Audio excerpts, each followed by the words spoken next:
From iRacing's virtual Pocono Raceway, we say good evening, sim racing fans, and welcome to race number 15 of the 2024 Full Throttle Real Sim Racing Cup Series.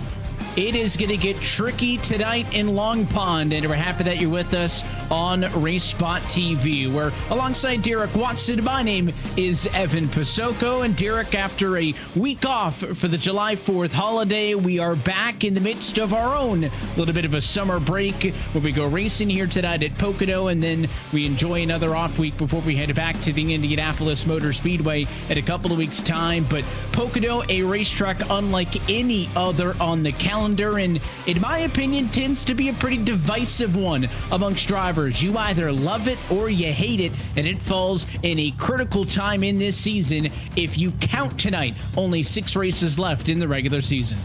Yeah, very critical because, as you said, possibly one of the most difficult tracks that we go to on this schedule, and a big question mark in 2 weeks for Indianapolis, and then Richmond, Michigan, Daytona, and Darlington rounded out. So you're right, it's hot here. It's going to be wild. It's going to be crazy. To what Florence and the Machines lied to us. They said the dog days are over, but we're right in the middle of the dog days of summer. Critical races at unique tracks: Pocono, Indianapolis, Richmond, and the Michigan, Daytona, Darlington. At that point, we'll know the 16 drivers who will fight for a championship, and then we will start to whittle down the field from 16 to 12 to 8 to 4, where we'll eventually crown a champion in that November 4th finale at the virtual Phoenix Raceway. Peter Irons took home the race win last time we were with you on June the 24th at the Nashville Superspeedway. That was his first race of the season for the rookie in his 4th start. He's had, I think, a top 5 in all of his starts so far this year, and that also means that he has locked himself in tentatively to the playoffs as well. So there is still time for drivers to make moves like that. Look at the points gaps, though, to the cut line. Eric Papanow, Brett Larson, those are the bubble drivers. That gap sits at about 14 points between them. There is ample opportunity for drivers to win their way in if your name is on the bottom right-hand corner. And lots of ample opportunity for a season to go wrong for someone on the bubble if you're not careful. Some big tracks upcoming, some big possibilities. So people like Ross Cato, Austin Coop, Steven Soa, they're not safe, Evan. They need to race and race hard to make sure they can avoid the wild cards upcoming on the schedule. And of course, those with the wins have been able to lock themselves in. They just need to maintain a top 25 in the standings. It would take some sort of mammoth, titanic collapse, if you will, for somebody to really drop out of that point structure with the amount of drivers that have been competing full-time on the calendar. So those drivers should be pretty much safe. But again, we'll always leave that caveat because nothing is guaranteed. That's why we go out and do the races. Otherwise, we would just put all the numbers into some sort of a number generator, put all the stats in, and then just figure it out on paper. There's a taking a look high above this Pocono Raceway. This racetrack, 2.5 miles in length.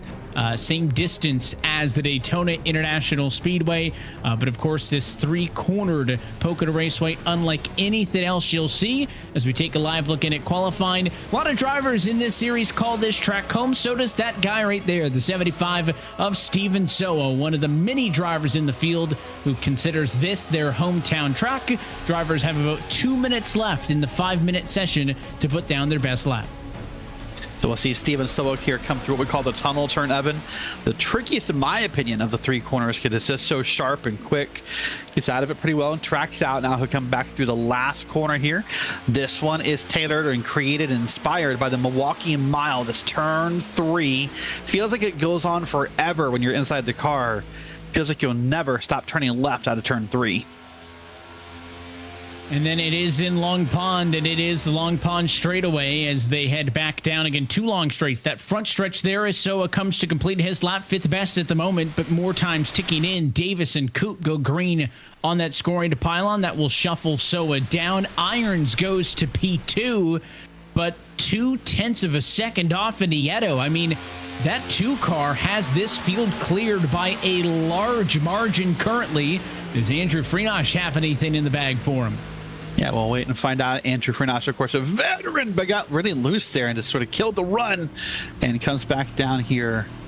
And that might have been his last lap. I thought for sure he got loose out of the corner. Maybe that was on purpose. Maybe he's just practicing a pit road entrance. But whew, look at that. Here's Ross Cato, by the way, newer to doing well here and becoming a veteran at RaceSpot. Now races multiple times a week live on RaceSpotTV and doing pretty well here. Up to P8 after that run, Evan. So he gained 4 spots. He's able to jump up to P8. That was his second time lapped. I don't think anybody else on track has laps to go. So Cato, much like Freenosh, may use a little bit of the run over time on their 3rd lap to get some extra practice in. Brett Larson's on the racetrack. He's on his 4th lap. Again, only the first 2 laps count and are timed. The best of those 2 laps, if you decide to do both, dictates your time in qualifying. So Nieto's time's going to be safe. And Nieto was best in practice earlier tonight. He is best in the qualifying session. Is tonight the night that Sam Nieto gets his first race win of 2024? We're going to find out. Let's go trackside and take a look at your RealSimRacing starting grid. And it is Sam Nieto on pole with a 53.840. It is the Keystone Light Ford Mustang on the top spot. And last week's winner, Peter Irons, 2/10 off, going to start alongside in second. Row number 2, 3rd starting spot, the number 44 of Michael Laraya for Flat Out Esports. He's joined by the 7, Kyle Trudell, and the Extreme Performance Motorsports car in 4th. And on row number 3, it is the number 15 Machine. That's Maverick Davis, P5, and Andrew Freenosh, good enough for P6. Moving back into P7's Austin Coop with Ross Cato, so I'm getting up there to P8. Then Steve Soa and Brandon Gass round out your top 10, with Braden Whitaker and Thomas George rounding out row number 6.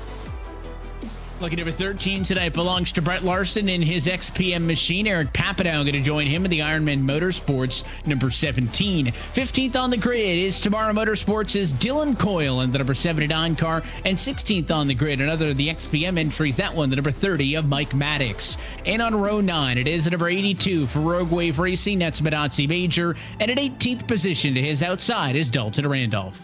Rounding out the field, 19th is DeAndre Kane, with 20th being Grant Davis. And then Bradley Burke and Brandon Westbrook round out your 22-car field here at the Pocono Raceway.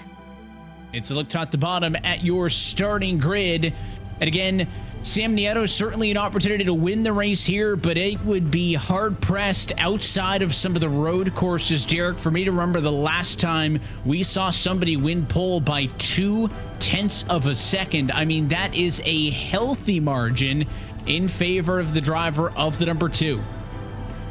Yeah, that's a great margin. You're right. I mean, 0.2 of a second here in RSR is a pretty massive number here. Broke into the 53s, was the only driver to do it. So obviously he has figured something out here, as we're now going to pull out here for this long pace lap.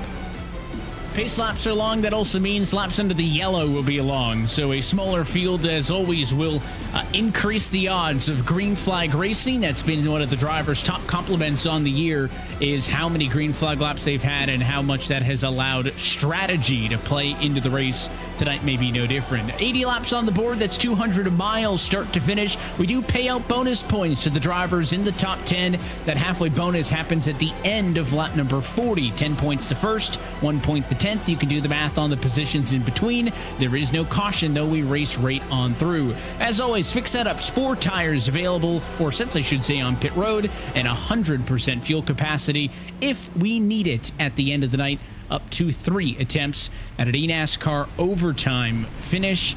And this is maybe one of these oval tracks, if we could even call it that, Derek, where I have to pull up a track map, very similar to what I would do when we go racing at a road course. You mentioned all 3 corners of this Pocono Raceway, designed after 3 different circuits across the country, 3 different corners, 3 different challenges to all of these drivers. And again, I said it right off of the top, for many drivers, this racetrack, you either love it or you hate it. Sam Nieto, maybe the heavy favorite, best in practice, best in qualifying, but can he be the best at the end of the show? Pace car going to be in this time. It is Sam Nieto's field to control as we reach the halfway point of 2024. Let's get tricky at Pocono.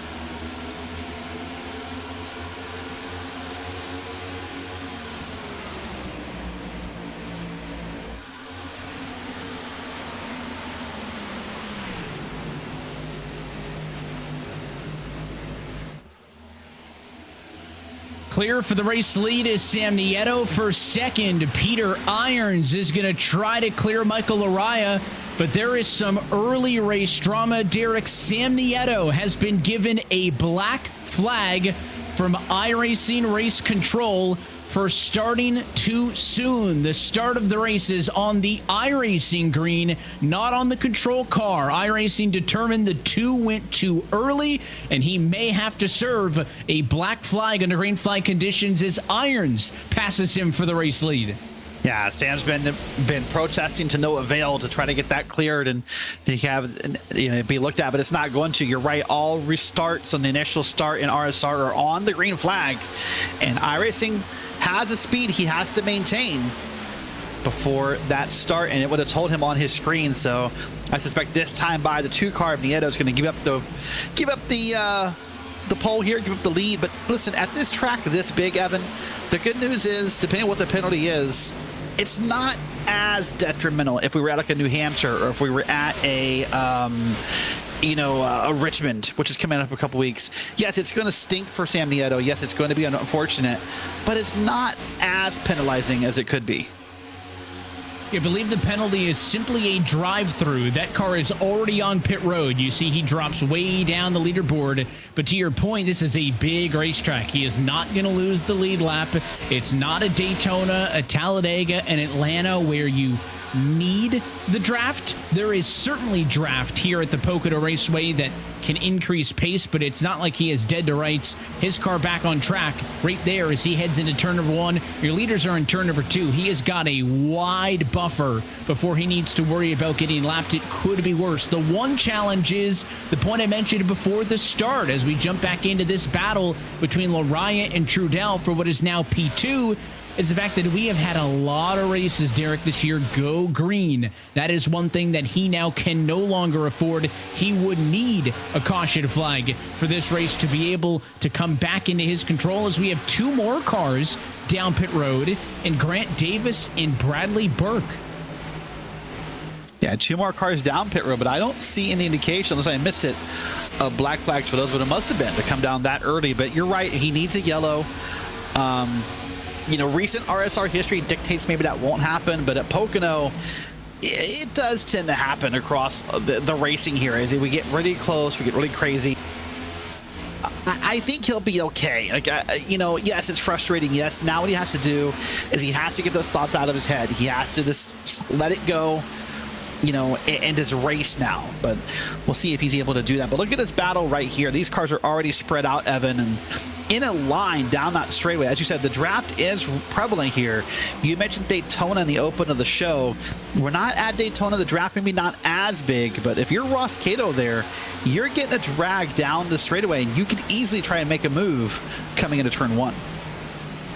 And I had thought maybe for a moment with Bradley Burke coming down pit road, he's a flat-out esports teammate to Sam Nieto. Maybe he was pitting to help him with drafting. I wasn't sold on that being enough, and that was kind of correctly invalidated, if you will, with the fact that those 2 cars who came down and Davis and Burke actually had to make a stop in the box and then go, whereas Nieto simply had to drive through. Not entirely sure what the penalty was for those 2. Either way, 3 cars down pit road for unscheduled stops early, and it has really shuffled up the running order, and it has been no good for the Flat Out Esports group. They have Michael Araya, Bradley Burke, and Sam Nieto 2nd, 3rd, 4th in the standings. That gives them a 219-point lead in the team's championship over the A51 Pro X Altus group. Well, 2 of their 3 cars have been down pit road already, and now maybe more potential issues. Peter Irons is your race leader, but he is having some severe connection problems, and Michael Araya may stand to benefit if that continues for the 1 car. Yeah, lots of moving and shaking of the positions happening already here tonight, Evan. Lots of craziness going on. So now it's just about managing it, keeping calm, see what you can find here. And we're going to watch this battle live here. Man, they get close to that wall and out of the tunnel turn here. And you see there's your leader having a connection problems. So for all intents and purposes, as far as I'm concerned, this is Michael Laraya's race right now. It's Laraya leading with Freenosh right behind him. Of course, there are provisions in the rule book. If you cannot solve any connection issues, Peter Irons may be forced to come to pit road. The benefit for him is that he's so far ahead, relatively speaking, to Michael Araya. He's 0.7 of a second ahead, that I don't think it presents an immediate threat or an immediate hazard to the cars behind him, whereas if he was, say, mid-pack at Daytona, not to constantly bring up the World Center of Racing as an example, there would be kind of an immediate safety issue where, you know, that blinking and those connection problems could cause another car to wreck. He doesn't have that right now, so I think he's going to get a little bit more leeway, but it's something that race control's keeping an eye on as Michael Araya just watches on. And again, every time Irons has one of those blinks, it's going to cause our poor scoring pylon on the left-hand side of your screen to go crazy. Irons, the leader in the one car with those connection problems. They're getting a little bit better. Araya steady in P2, and an Andrew Freenosh has driven his way up to third. So here's the two problems for Michael Araya, though, in this situation where Irons is having a connection problem. One, as a driver, it's outright distracting to have someone blinking in and out in front of you, right? It's frustrating. It kind of creates a little bit of lack of doubt in your head about where is that car really.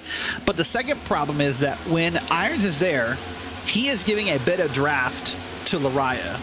When the Irons car is not there, Araya does not receive that draft. So even though he's in second place, he's kind of getting to be the short end of the stick on the whole draft deal because Freenosh and Trudell and the others are going to draft in behind, but Araya doesn't want to get one. Araya kind of communicating with Irons. It's also a fair point that unless for Irons, he's noticeably seen the rest of the field have blinking things, like if the entire field also kind of disappears while he disappears for them, if that's not happening, then there's no way Peter Irons may know that he's having those connection issues because the rest of the field still may be there. So Araya brought it up to him, but he did say, hey, you've got a little bit of a gap. You're good for now. So they're kind of helping each other out in the spirit of kind of fair competition between those two. But again, it looks like it is becoming prolonged issues for Peter Irons. That is something we're going to continue to keep an eye on. As back here we watch some of these other battles. That's the 15 of Maverick Davis and Ross Cato in a battle for 6th and 7th. They're just ahead of Stephen Soa, Brett Larson, and Dylan Coyle. The rest of the drivers inside of the top 10. And to kind of put a bow on this topic of the blinking and the connection problem before we move on, you know, kudos to iRacing, Evan. They have done a lot of work in the past year to really try to curb this as much as possible. You know, one of the new features in iRacing, I think as of a season ago, maybe 2 seasons now, is that when your connection starts getting bad, iRacing begins to kind of peel back the layers of what you get. So, you know, for example, if your connection is bad and you're blinking, they might just undo your voice chat for a while because you don't need that. You need all that bandwidth you can get. You don't need to hear the voice chat. You need to be on the road. So, listen, connection problems at the internet. It could be anything. It could be someone else in the house using the internet. It could just be Wi-Fi having issues. It could just be something in his neighborhood. You never know. Boom! But man, it's for Peter Irons. It's got to be frustrating. But look, I think oh, never mind. Certainly, I think it's getting better, and then he proved me wrong. Maybe if we just don't put our eyes on him for a little bit, out of sight, out of mind, it'll improve. But again, Irons is holding a steady advantage of about 0.9 of a second or so over Araya and Freenosh. So pace-wise, it is not affecting Peter Irons. That would tell me that he is not having any sort of connection disruptions in terms of what he is seeing in sim on his end of this race. Look at this big stack up, though, for third on back. I mentioned Freenosh was able to climb up to third, but it has not been a lonely one because Austin Coop has followed him up to P4. They both passed Kyle Trudell, but the 7 won't back down. He's right there also. And then the aforementioned Maverick Davis-Ross Cato duo joining in. You can call it a 5-way battle for P3. Yeah, a great battle going on right there. And the fact they're all able to stay in line and deal with the draft through the tunnel turn is incredible because that's a hard thing to do. But here's Cato way to the outside up on the top of that corner. And now he gets it back down to the middle here and is going to try a different route. Ends up in the same spot as his fellow competitors here at the Pocono Speedway. Well, Evan, a beautiful track, a beautiful facility. You know, many great memories here at Pocono of racing. Unfortunately, some of them negative, but just the positives are the big wins. And, you know, this is a track that we only visit now once a year. It used to be twice a year. You know, NASCAR's experimented with double headers and everything, but it's kind of a track that I hate as a sim racer, but I love as a viewer. you know, once upon a time hated any time a series would come to Pocono. But I've grown to love how unique it is. Not to say that, you know, I don't have my favorite and least favorite of the intermediates, but in a world where so many racetracks are so similar to each other, the Pocono Raceway really stands out as a unique track, and it's also a rare venue that at the top level hosts NASCAR Cup racing, hosts IndyCar racing, and can be a great facility for a bunch of different vehicles on the surface. So I have come around from my days as a Pocono hater, and very much do enjoy this racetrack as we go on board with our very own Dylan Coyle, looking to the inside of Brett Larson in a battle for 9th and 10th. Both of these guys have been on the move. Larson up 4, Coyle up 5 spots from the start of this race, and that big group just in front of them shows you that despite all the separation through the midfield, we're top 10, still pretty close together. Dylan's had an interesting weekend, of course. You know, as a banner in the background says, works for Colleague Racing. They had a successful weekend at the Chicago Street Course. In fact, Dylan got to travel home on a plane with a trophy. He had it sitting in the seat next to him. They buckled it in. So I was thinking to myself, though, could you imagine that thing going through like TSA? Like, I don't know. I'd be nervous. Yeah. I've gotten sent over to the little secondary bag inspection for like those little rubber like flossing picks at TSA before. I think a giant metal trophy would raise questions. I think that's why they get the benefit of going through the FBOs on the private charter planes, is they don't have to deal with the hassle of. But then I got to thinking. Then I got thinking to myself, how many people do you think saw Dylan in the airport yesterday or on the plane? It was like, did he win a race? Like, how many people thought Dylan probably actually, you know, drove the car? Doesn't realize he's just one of the. He looks like a race car driver. Look at him. He's playing well. I mean, no, he does. I mean, wrong. I'm saying he did not win at the Chicago Street Course on Saturday. So you're at the hotel or the airport bar or walk into the gate, like a little white lie never hurt. Yeah, right. Now I'm curious to ask Dylan later how many people he actually told he won the race. And listen, Colleague has a lot of success in the Xfinity Series, so I'm sure not the first time. I don't know if he was officially on trophy duty on the plane, or if he took a picture of it, sent it in the RSR Discord, and then went back to his economy seat in the back. I'm not sure what the logistics of that are. Maybe if we get a yellow, we can ask him some questions as the race goes on. But yeah, they've had a lot of success this season, especially on the Xfinity side of things, and cool to see Dylan with his weekend escapades, if you will, over on the Colleague side of things with the Xfinity Series, and having a great run here tonight as well. Somebody else who's having a great run, we don't talk a ton about him every single week, but it's that Montucky Cold Snacks 75 Asoa just behind Ross Cato. He's under fire right now. Here comes Larson to the inside. Soa probably averaging about a 16th or so finish on the year. This will drop him back to P9, but first time we've seen the 75 running solidly in the top 10.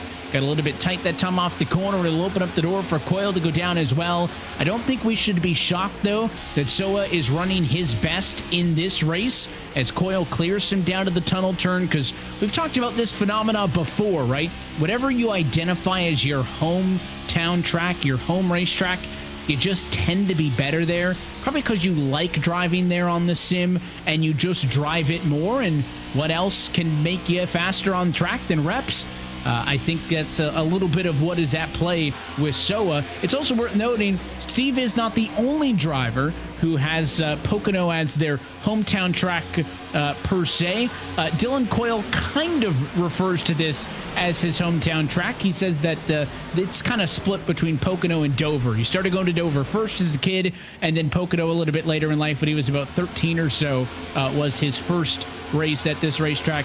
But also, it's Mike Maddox's home track as well, in the number 30 car back in 14. So a lot of drivers in the field have a connection here to this Pocono Raceway. And I think that connection you talk about is important too, about why you drive better at a track, whether it be a home track or just a favorite track, because either you've been there multiple times and you told your, as a kid, like, I want to race here. I'm going to win this race one day. Or whether it's just a race that means something to you. You know, for a lot of NASCAR fans, that may be like the 500, you know, or the 600, but everyone has that moment where you want to do well. And you feel like in sim racing, winning a race there is like getting a monkey off your back, right? It's just this feeling of, oh my gosh, I did it. It's this pride that maybe you don't get to share with too many people, as it's hard to explain to someone who doesn't get it. But yeah, something about that for Soa or Coyle or Maddox is just that there's that pride. Man, I've been here hundreds of times. I've watched them race here, and I could do that. And, you know, doing it virtually still feels great when you can pull it off.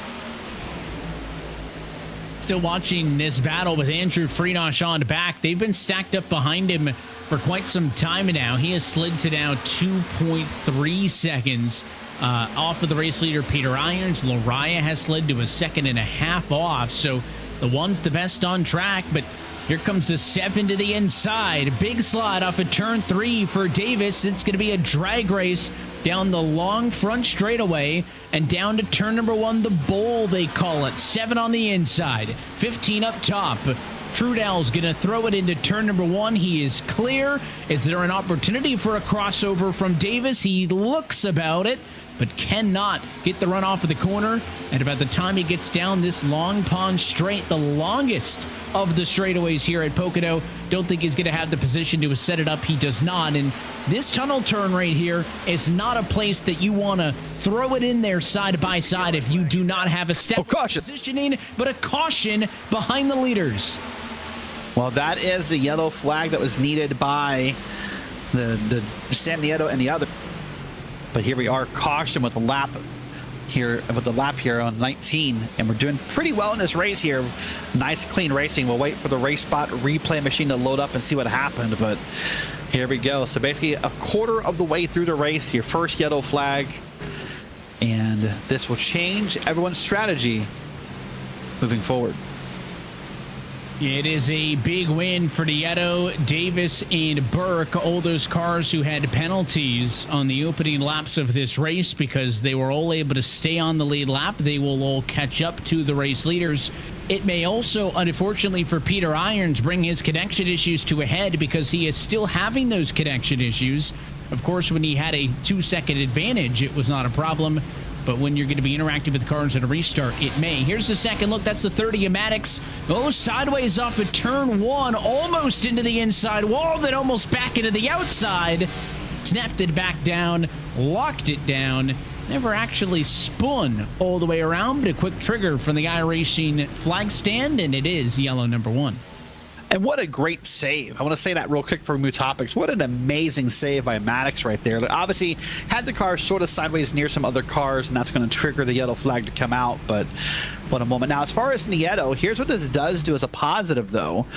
If Sam thinks there's some things he can fix, so, for example, maybe he has a Twitch stream open that he can kill, or maybe he has a Windows update going on. There's a common theme, by the way. Windows updates can mess with your iRacing blinking. Under caution here, under this pit stop, he'll get a few seconds of downtime to maybe self-diagnose if he can figure it out. But you're right, with everyone on top of each other, and especially with those race restart rules, this could be trouble for Nieto. Or, excuse me, for Irons, pardon me. We'll see if he takes any extra time in the pit lane or not, but everybody is down pit road. Iron's going to be set up if he can get in and out with a normal stop to be well off, because Lariah kind of gave a bit more of a buffer than you would expect just because he doesn't know what the number 1 Chevrolet is doing. 4 tires to fuel, going to be the popular call throughout the field.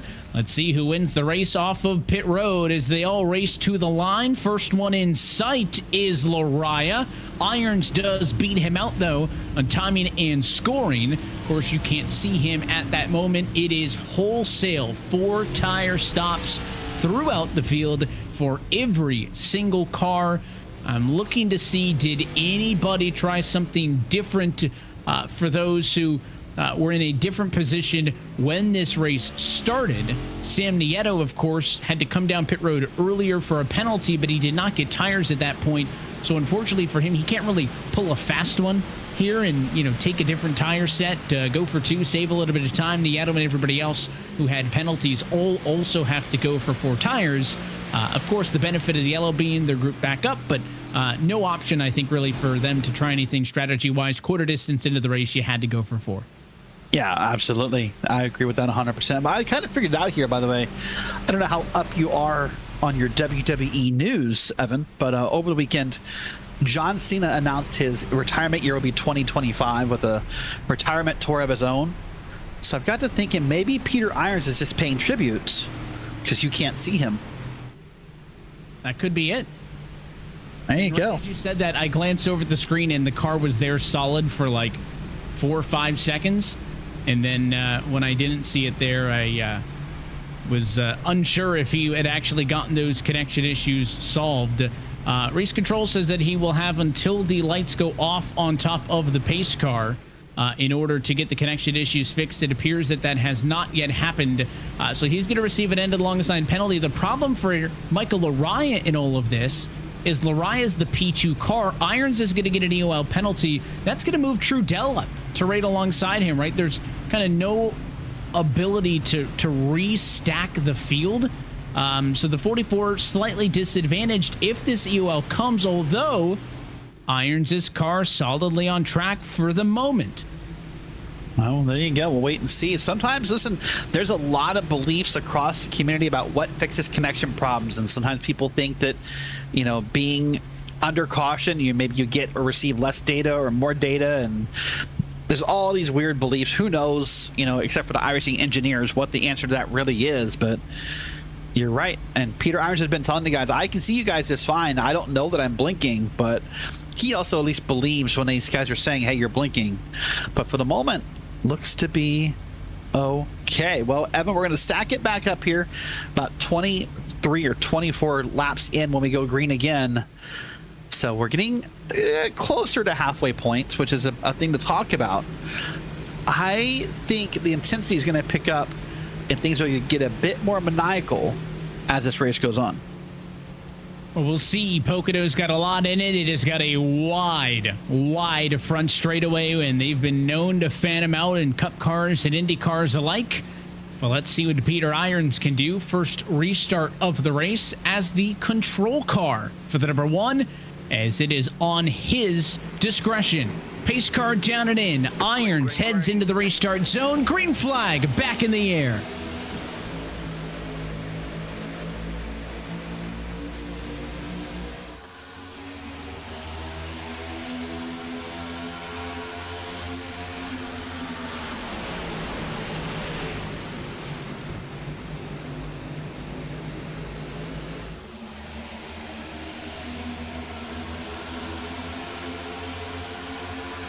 Good jump for the 1 car. Laraya through for second. A little bit of single file action. Trudell's got 3rd. Davis got 4. Dylan Coyle up to the number 5 spot behind them. I'll tell you what, this has got to be getting close to a season best for Dylan Coyle right now, running top 5 at Pocono. As you said, a home track, so maybe wants to do well, but a great run here for Coyle. Now to the inside here, trying to make a pass here for P4, wants to get by Maverick Davis. Trying to find a way by Davis on the bottom, but Coyle does not have the momentum in his favor. It's going to be a dead heat, a slight advantage by half a car length to Davis on the outside, but Coyle with the preferred lane. Into turn number 1, the spot is his. Always an opportunity to set up for the crossover, though. Davis better on exit. He'll cut under. And again, it's strange, but the run from turns 1 to 2, actually longer of a straightaway than the front stretch, which allows the 15 to carry a ton of speed, get the inside in the tunnel turn, and Maverick Davis takes it back just as quick as he lost it. Couple of cars grazing the outside wall in the tunnel turn in the back, but no more issues. I'm not sure if it's just a visual trick, but you're right, that is the longer straight. A lot of people would not guess that, by the way, if you asked right here. This straightaway, the front straight, everybody thinks is the longest one on the track, and you're right, it's not. And so it's always surprising. Maybe the most fun fact you can have about Pocono that people just don't know But here they are again. Now this turn 1 here, this is the one inspired, I believe, by Trenton Speedway. This is the highest bank of the 3 corners we're going to go through. And you come out here, now you hit that long straightaway that Evan talks about here, as you saw some cars coming close together. In fact, that's Nieto right there in your picture. Now we come down to the tunnel turn, Evan. This is inspired by Indianapolis Motor Speedway. So I think is 8 degrees of banking, if I recall correctly. Now out of this turn, out of this chute here, and now down to the one inspired by the Milwaukee Mile. And the radiuses all vary so much, right? That 8-degree bank turn number 2 tunnel turn based off of the Indianapolis Motor Speedway, such a tight corner like it is at the Brickyard. And then that turn number 6, turn 3, 6-degree banked corner, that last one, such a wide, slow corner that the turn radiuses at all of these different corners on top of the banky to being different are so different that, again, it's hard to set up a car to be perfect here. Now, maybe a benefit, maybe a detriment. You don't really know. The fact that this is a fixed setup series, so these drivers don't have the ability to tune these race cars exactly how they would like. They're using the iRacing default setup as Braden Whitaker gets into there. Dalton Randolph into the tunnel turn. They chat a little bit over the radio about that one. The 20 wins out in the end, so at least you can't get mad about your car's setup, but this is one of those tracks where you kind of want your setup to be just okay everywhere, right? If you're really good in turn 1, probably not good in some of the other corners. Yeah, that's a fact you have to accept about Pocono, and you have to know what your best turn is. For a lot of drivers, I think the best turn probably is 1 or 3 for a lot of drivers.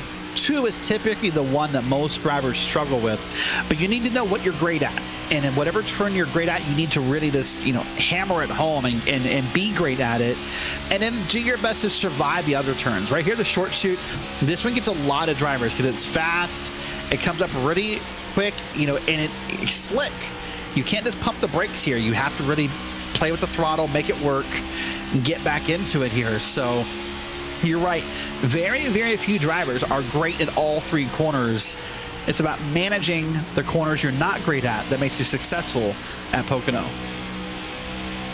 The on-board look with Grant Davis back after some time away in the number 24 machine. He started 20th in this race. He's P16 right now. That's because that 51 of Brett Larson was just able to get around him. Grant Davis, P16 in the standings, only 9 starts on the year. Needs to get a couple more starts under his belt if he wants to be a little bit more safely in to the playoffs. Borderline right now. First time we've seen Grant Davis competing since May the 20th at the Charlotte Motor Speedway. So good to see him back behind the wheel of the number 24 car. Looking for a little bit more, though, on track, but he is in the green from where he started, which at the end of the day, always a good thing. 22 cars started this race, all 22 on the lead lap right now. Brandon Westbrook, the only driver slightly off the pace towards the back. Everybody else is dealing with somebody somewhere, as we're just outside of 10 laps to go from halfway home. We'll pay out bonus points. So I know it was a faux pas on your part a few laps ago, Evan, when you said turn 6. But I'd be remiss if we don't at least bring up the theory put out by Ryan Vargas, NASCAR Xfinity Series driver, that there are 5 corners at Pocono. There's not 3, so walk you through here. This right here coming down to the short chute. Whoa, hold on. We'll come back to that. Caution's out. On the back straightaway, look out, locks it down. The other cars come through, and then all of a sudden, and kind of out of nowhere, second yellow flag of the night comes from the battle for 14th and 15th with Randolph and Larson. That happened out of nowhere. Just maybe a miscommunication about who was in what lane, and we'll wait and see what it looks like on the replay. But he got that thing spun around, but credit to Randolph. Got it spun around, held on to it, didn't hit anything. The temper's a little hot, but the car is just fine. Yeah, that's 2 spins on the back straightaway. Pocono's known for some big wrecks on that back straight. It is a fast track, and it is not a very wide apron. And let's see, as he and the 51 are together, that 51 either gets into him in the left rear, or he came across somehow as they were going down the straightaway. Of course, we mentioned draft is going to be a factor, so I'm sure they were trying to side draft one another to some extent, and Randolph got turned around, but I'm just impressed that that's 2 spins on that part of the racetrack, and we haven't had any cars junked because of it. Well, I think luckily for the drivers involved, Evan, both spins have been closer to the turn 1 side of this straightaway. When you get closer down to the short chute, that's when things get really ugly because the track narrows down. There's not the big runoff on the bottom. You know, that's typically where it gets a little hairier in that moment. So luckily that's not been the case so far in this area. Now I'm curious to see, Evan, who plays with strategy here. We've been about not that many, what, 5-6 laps green, about 10 laps to halfway. Let's do another replay here. Let's watch this and see what happens from this point of view. It's gonna be coming together. I don't know who you put blame on for that. I don't think anyone's even took blame for it yet, right? So far, nobody has claimed responsibility. If that's the case, that one will go to a race control review and a little bit of extra penalty points. Post-race, of course, they do have until the one to go to make a decision.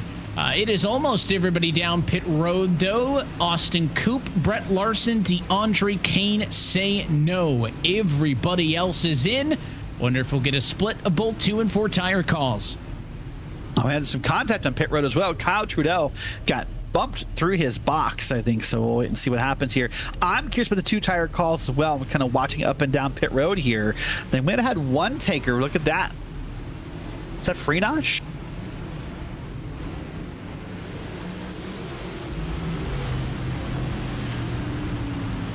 We saw 4s all around except for you caught it, Freenosh. Only 6.9 seconds in the box, though.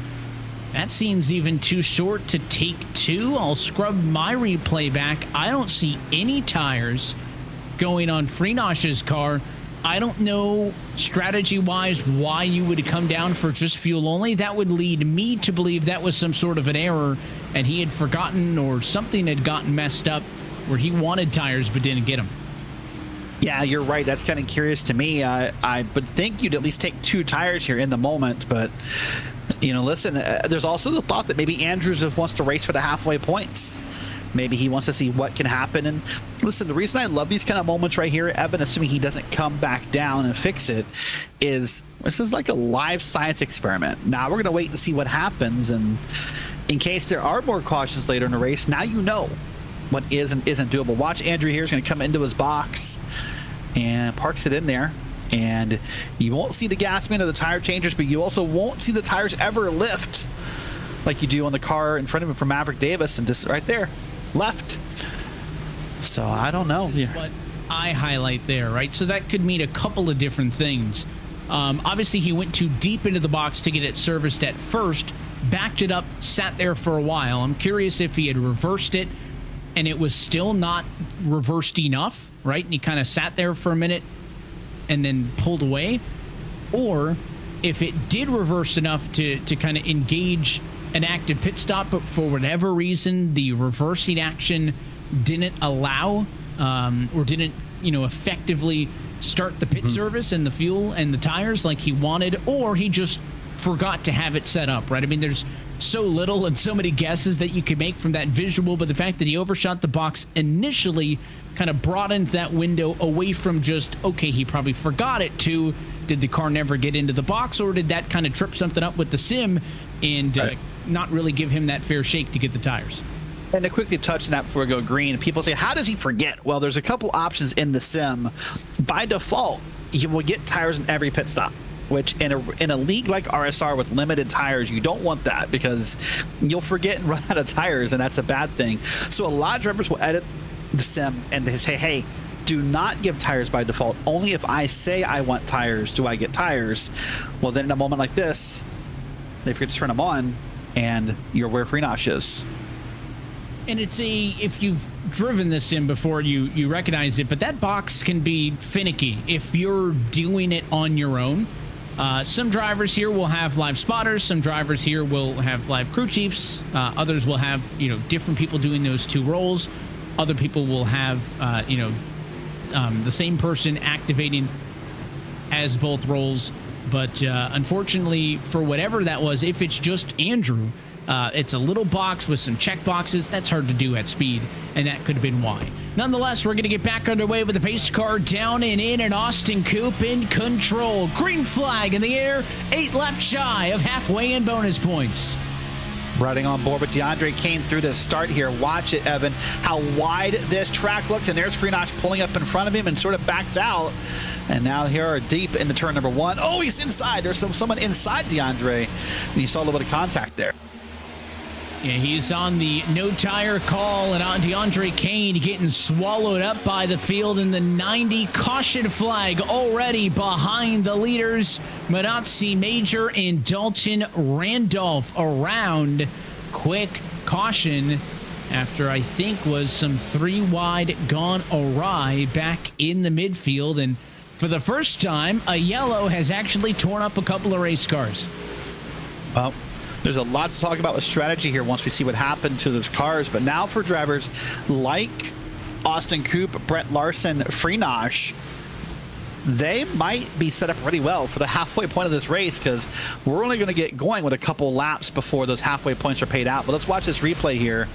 That's going to be Manatzi Major on the bottom, I believe, in the 82. Kind of hard to tell from there. It's already happening in that moment. We see Manatzi Majors turn around and, oh.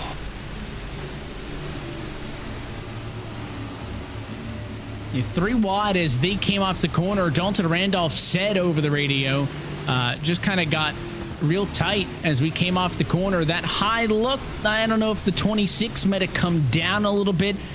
That is the hardest place to be in, right? Is the center of the 3 wide. So Dalton Randolph is trying to figure out how close can I get to the 30 Maddox above me while still yielding to the 82. And I wonder if he got a little bit spooked or got tight on the exit of the corner. And it looked like he may have come down. I don't think Major squeezed him. It looked like he had been given enough room. Yeah, and you know, the sort of surprising part about that in a way, Evan, is that of the 3 turns, if you ask me which one do I want to be 3 wide coming out of, if I had to pick, to me, that's the safest of the 3 turns right there. Out of turn 1, you definitely don't want to be 3 wide out of turn 2 in the short shoot. And turn 3 is just a little sketchy with how little banking there is there. So of the 3 turns there was, that would have been the safest one. Let's watch it again in super slow motion and see what's going to happen. Watch right here on the bottom of your screen. They're 3 wide, and he comes down to Manatzi Major. Look at that. This makes contact with the inside of the car and turns him around. It's a good reference point as it straightens out that seam on track. He definitely goes left again. I don't think that's anything malicious, but I think he was really close to Maddox up top, and again, got a little bit spooked. It didn't really look like the car was loose, right? I think he was just a little bit too worried about hitting the car above and kind of overreacted in that course correction a bit.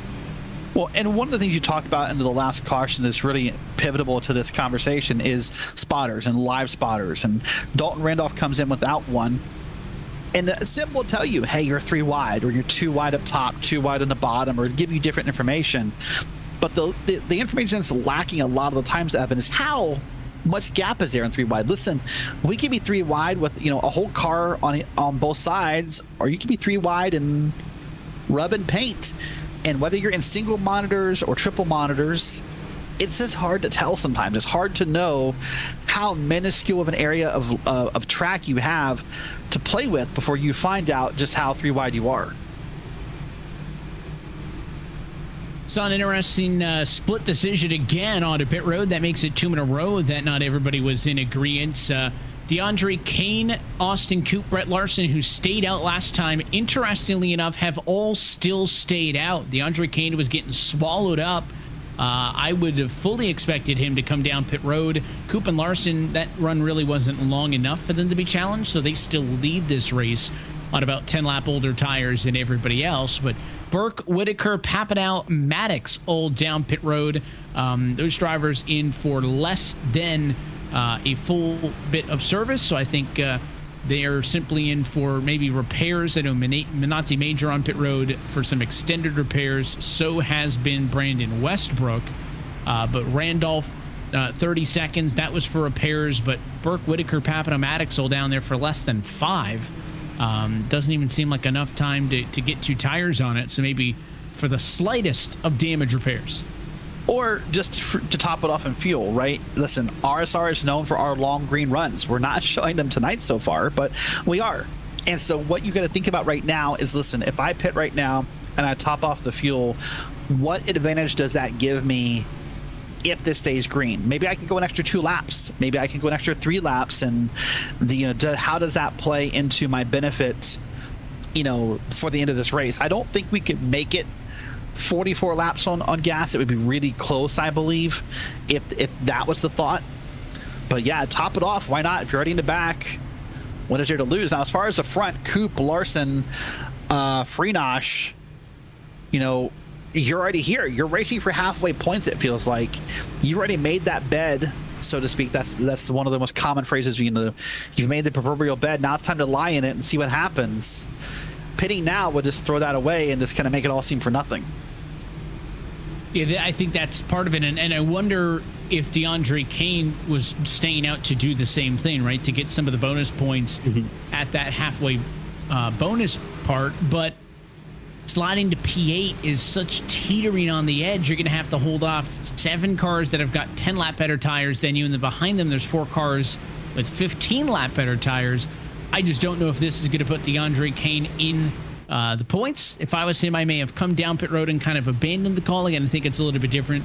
He in the midfield versus Coop and Larson, who are going to be on the front row and fighting for all of it here as we get set to go back green. Austin Coop continues to lead laps in this race. He's led the last 6. Peter Irons led more than anybody else on the long run early. He led 24. Michael Araya has led 5 thus far. But if we take the green flag, it'd be 4 laps shy of paying out bonus points as we get to halfway in the Pocono 200. Coop's control as we get to the Geico restart zone. Green flag is back in the air. Good jump for Coop. Here comes Freenosh on the inside of Larson.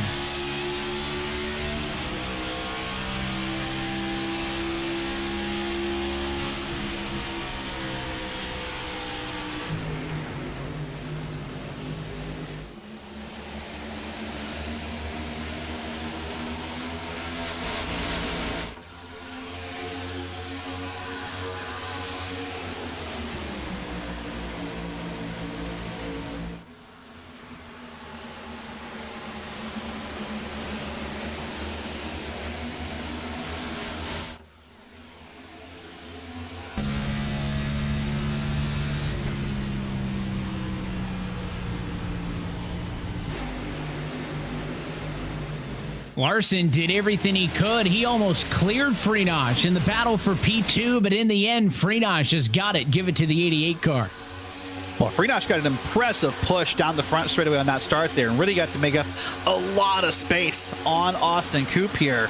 So that was from the 1 car he got all that pushing from. So great job by the 1, making a friend for later in the race if need be by having that kind of pushing skills. Wait to see how it goes here. But now it's going to pick up a little bit here. Everyone knows we're coming to halfway points. About 2.5 laps to go before those points are paid out.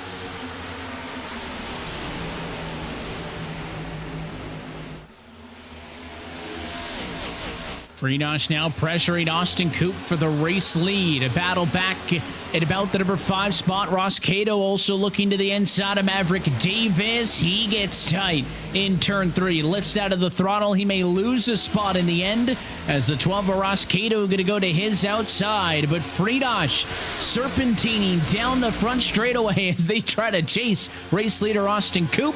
But you've got a single file up by the time you get to the corner. Here he goes to the inside for the race lead.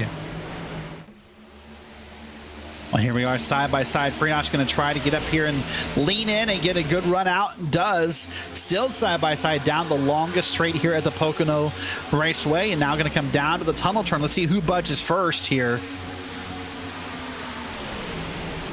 Freenosh gets in line. There was a late move into 1 for Freenosh. Oh, wrecking the back. Heard him on the exit. Spinners, a couple of cars. There's bumpers barreling down the back straightaway. No yellow, we stay green. Here comes Peter Irons on the inside of Austin Coop, and he goes back to the race lead. The man who started tonight by leading this race is now going to lead the halfway point here. Or getting ready to lead the halfway point, I should say, and doing a great job here.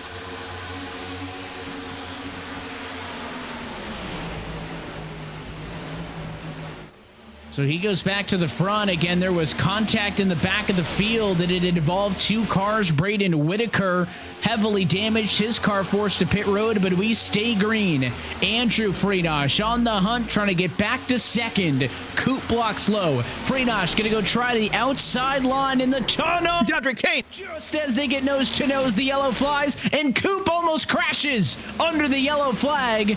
He saves it with the caution flag out. Unfortunately,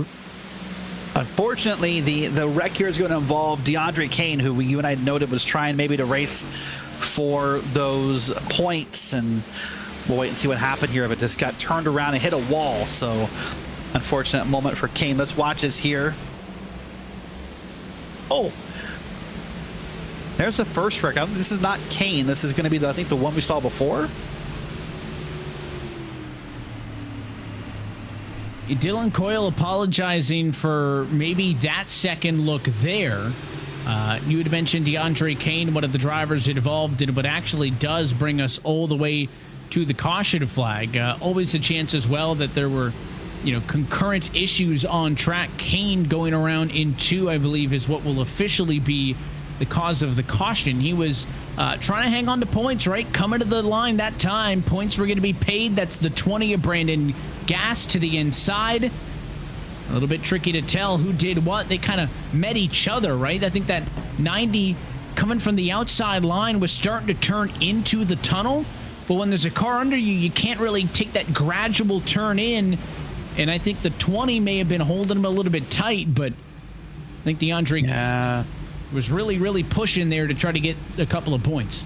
Was riding on the P10 line, was riding on the line of getting a point, and probably feels he needs it. I don't know. I kind of think maybe that the 20 was being a little too aggressive in that moment. You have to know the car is going to want to come down on a tunnel turn.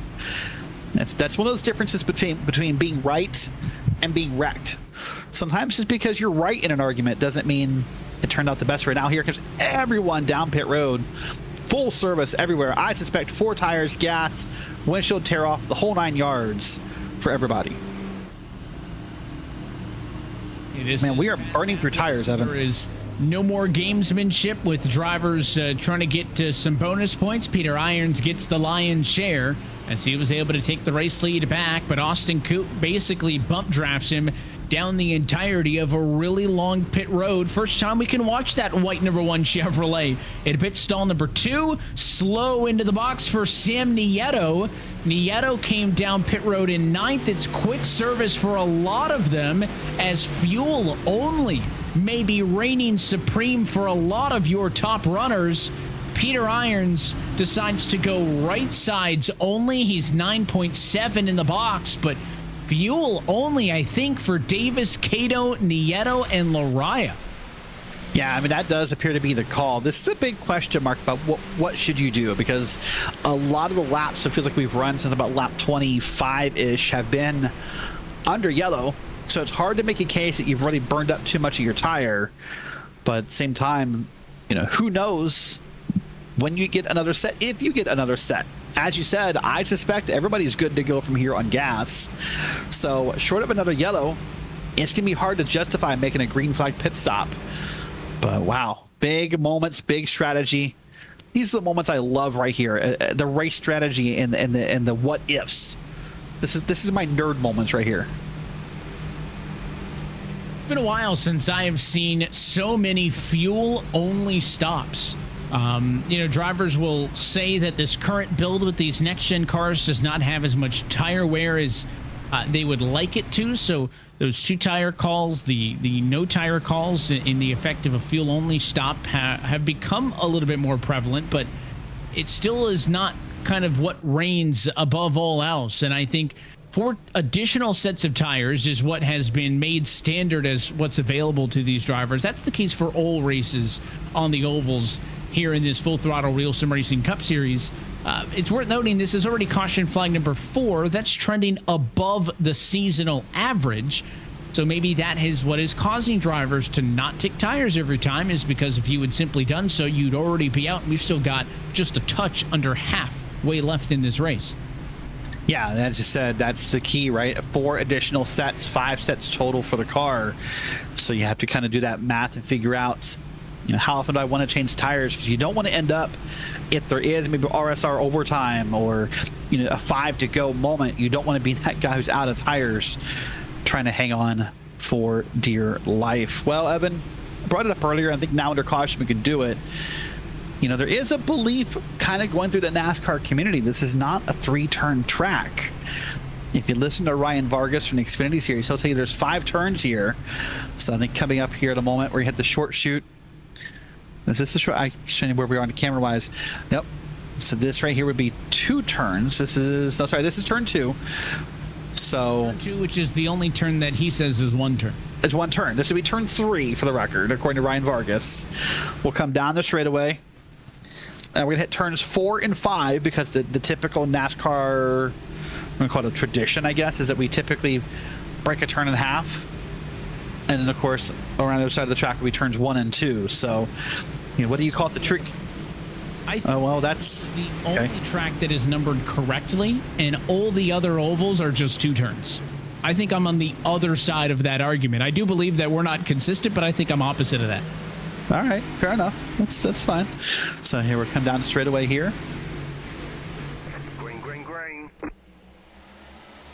See it there in the background. What turn 4? We're back underway with 37 laps to go in the Pocono 200. Way down to the pit road wall, back there in traffic, as there are several cars who have been damaged, still stuck on pit road. Clear for the race lead, Maverick Davis, but what can Peter Irons do as one of the lone cars in the top 6 with tires? Squeezes to the outside. He put Randolph in the fence. That was Ross Cato on the inside. You saw having to get down. That car got tight, had to kind of snap it off the corner, and that's what happens with the car. Now down through the tunnel turn once again here. As you said, modeled after Indianapolis Motor Speedway. In my opinion, a turn that really, if you can help it, you don't even want to be too wide through if you can help it, because it's a little more cramped than it looks in a broadcast camera. But here they are all stuck together right now, off of turn number 3 and down this long straight again to the start finish line. And man, is it just me, or has it gotten kind of foggy here at Pocono all of a sudden? Yeah, overcast skies. It is cold, and that means cold track temps as well. Ross Cato and others were talking about that pre-race as the 12 got a little bit of help into the corner from Randolph. It's a good recovery. He's able to get it off the corner. Michael Lariah clears in the driver's struggle, and is Dalton Randolph, who on no tires has continued to slip back. And here comes Peter Irons with only 2 right side fresh tires to his name, trying to get around Nieto and Davis. He gets to the outside of the 2 car. This one a battle for second, and Cato gonna push him along on the outside. Man, you gotta say, what a debut in these 2 races for Peter Irons. You come out, you win the first race, you come out here and you're being pretty dominant at Pocono. I mean, you're running out here top 2, top 3, you know, right at the halfway point of the race. So pretty great debut so far. If you want to come out and make a name for yourself here in RSR, doing a great job at that. But now inside, here's Nieto. Here's the man who started the race on the pole technically, now back to the pole, and as of lap 46 could lead his first lap of the race.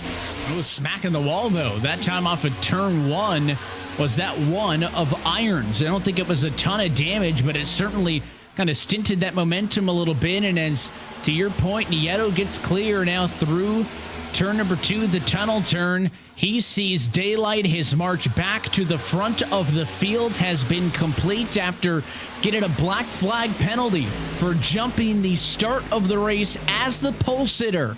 Had to come down pit road, dropped to 22nd, and now he is back up top. The fastest man in the Poconos is in front. Nieto leads at the stripe.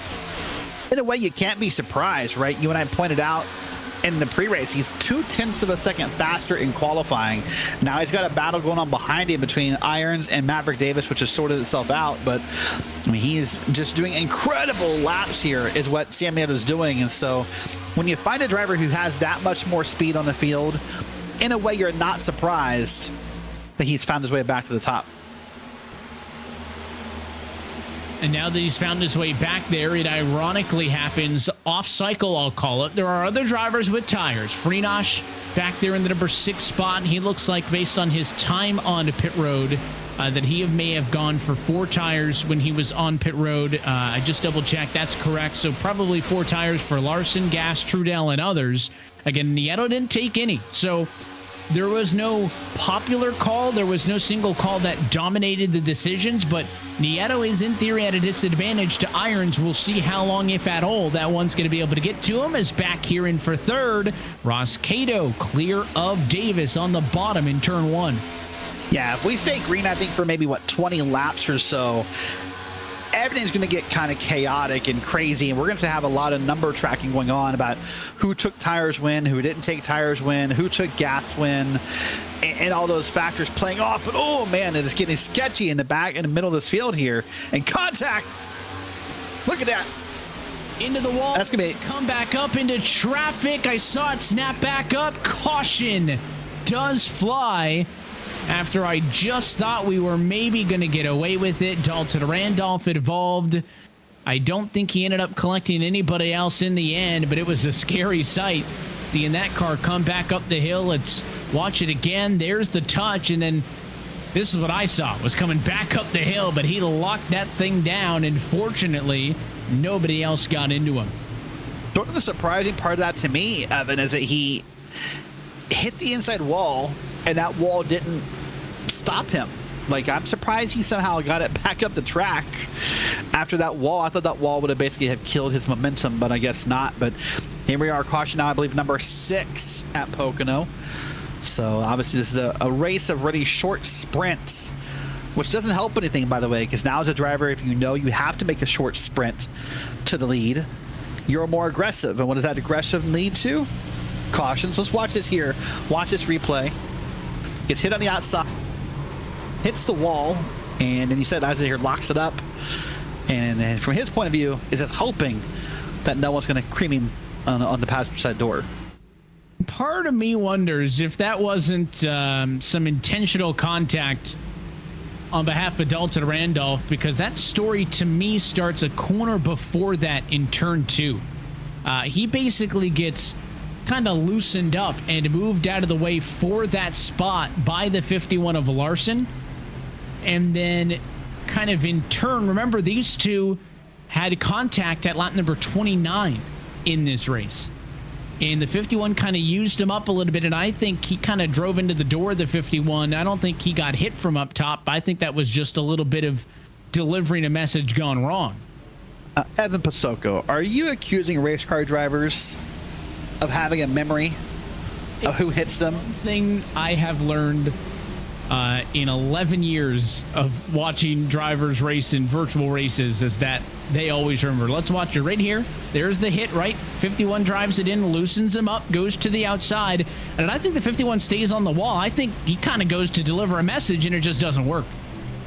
Yeah, either one of two things. Either you're right, he went to deliver the message, or he wanted to get out of that corner and not be stuck in that middle lane and just mismeasured. But you're right. I mean, listen, I poked fun, but whether it be this, like, I mean, I know drivers who keep like an actual list, you know, or you keep one in your head.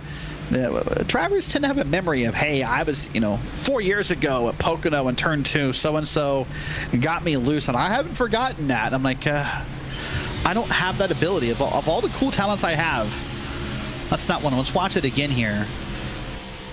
Let's look at the replay here. Got it loose up on the yellow line. This will be from behind it, I believe. You're right. I mean, he came up. Now, whether it was intentional or not would be the question, but he definitely came up and made some contact there. Another caution flag cycle and another split decision on pit road. Your top 10 drivers stay out. That includes drivers like Peter Irons, who took 2 tires. That includes drivers like Freenosh, Larson, Gas, pretty much everybody behind them in the top 8 who took 4. And I think it includes only Maverick Davis as the only car who, when they last came down pit road, didn't take any tires at all. So he's at a significant disadvantage. The cars who pitted this time couldn't make it easy on us either. Cato, Coop go for 2. I think it is then Nieto, Lariah, Coyle, and Papineau on 4. So again, tonight just continues to be one of the most diverse races pit strategy wise we've seen all year. And again, with an above average number of yellows, I can't really say I'm too shocked. No, not at all. And I want to finish up that last point, by the way. There's a positive and a negative to what happened there. If you're going to hit someone and make contact to send a message, that's the right way to do it, because you and I can sit here and say, well, maybe, or maybe he got loose out of the corner. Maybe that's the way you want to do it, right? You want to make it look like maybe there's still a little bit of reasonable doubt that maybe the car just kind of behaved badly, and you didn't just turn left 90 degrees into the guy and wreck him.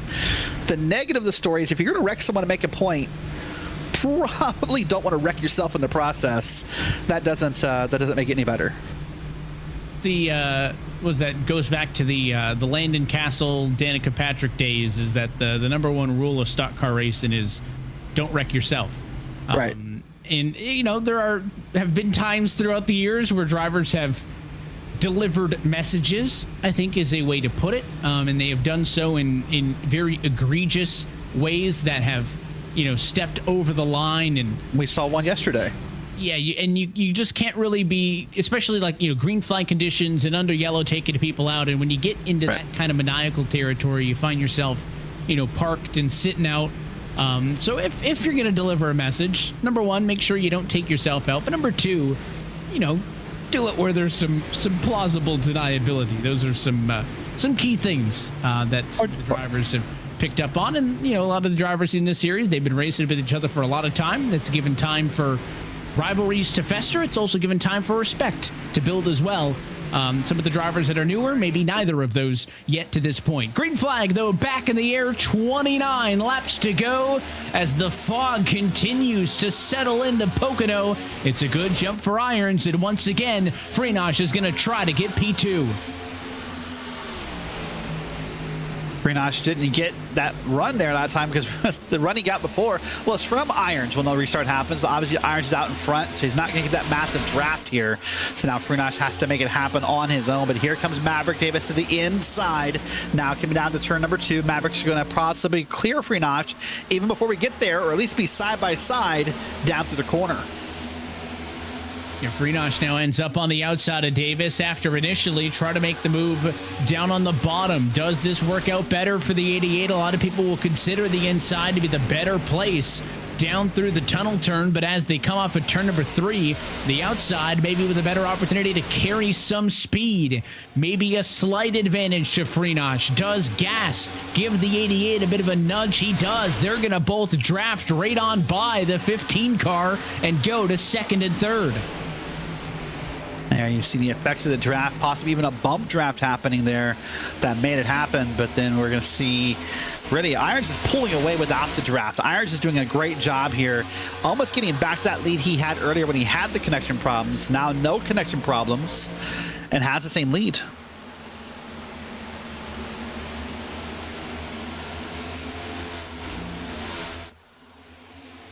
You can see them all fanning out as they come off of the corners. Drivers looking for ways by or getting loose off of the corner exits and, trying to get through. Is maybe one car up and into the dirty stuff in turn number 3. That orange car up on the wall. I think that was the 44 of Michael Araya who nearly wrecked it. Now in front of them, trouble. Mike Maddox, Eric Papineau out of shape. I mean, I'm just seeing orange cars kind of darting all over the place. Another car way out of line to the inside. That might have been the 82 car down on the bottom of Nazi Majors. So they are all over the place right now at Pocono. And listen, until this race can calm down a little bit, and so we can maybe get a 10-lap run in, you have to think you have to make every move possible, because you want to make that move before the next caution comes out that seems predictable at this point. So, it's sort of a chicken and the egg scenario, right? What's happened first, the aggression or the caution, and it kind of goes round and round. Watch this here on the replay. There's someone going way up high in turn 2. That was the 44 making contact, but all's good. And I think one story to continue to follow is, can Sam Nieto win this race, right? I mean, it was truly derailed right off the bat after he was best in practice. He was best in qualifying by a large margin.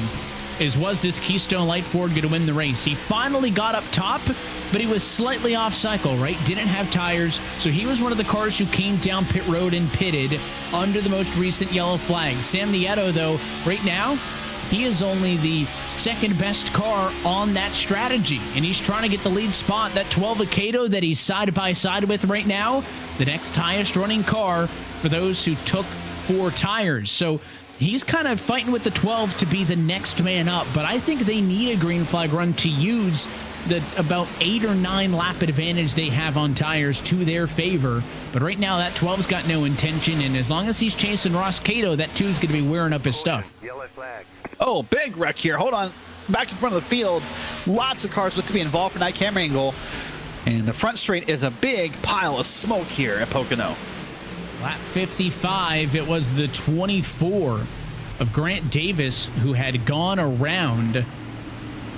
See if anybody else was involved. I think we may have gotten away with another one there. They're 3 wide off of 3, and Coyle gets into him in the left rear. The 24 gets sideways again, comes up the hill, and I do not know how that car did not absolutely squish Dalton Randolph's car.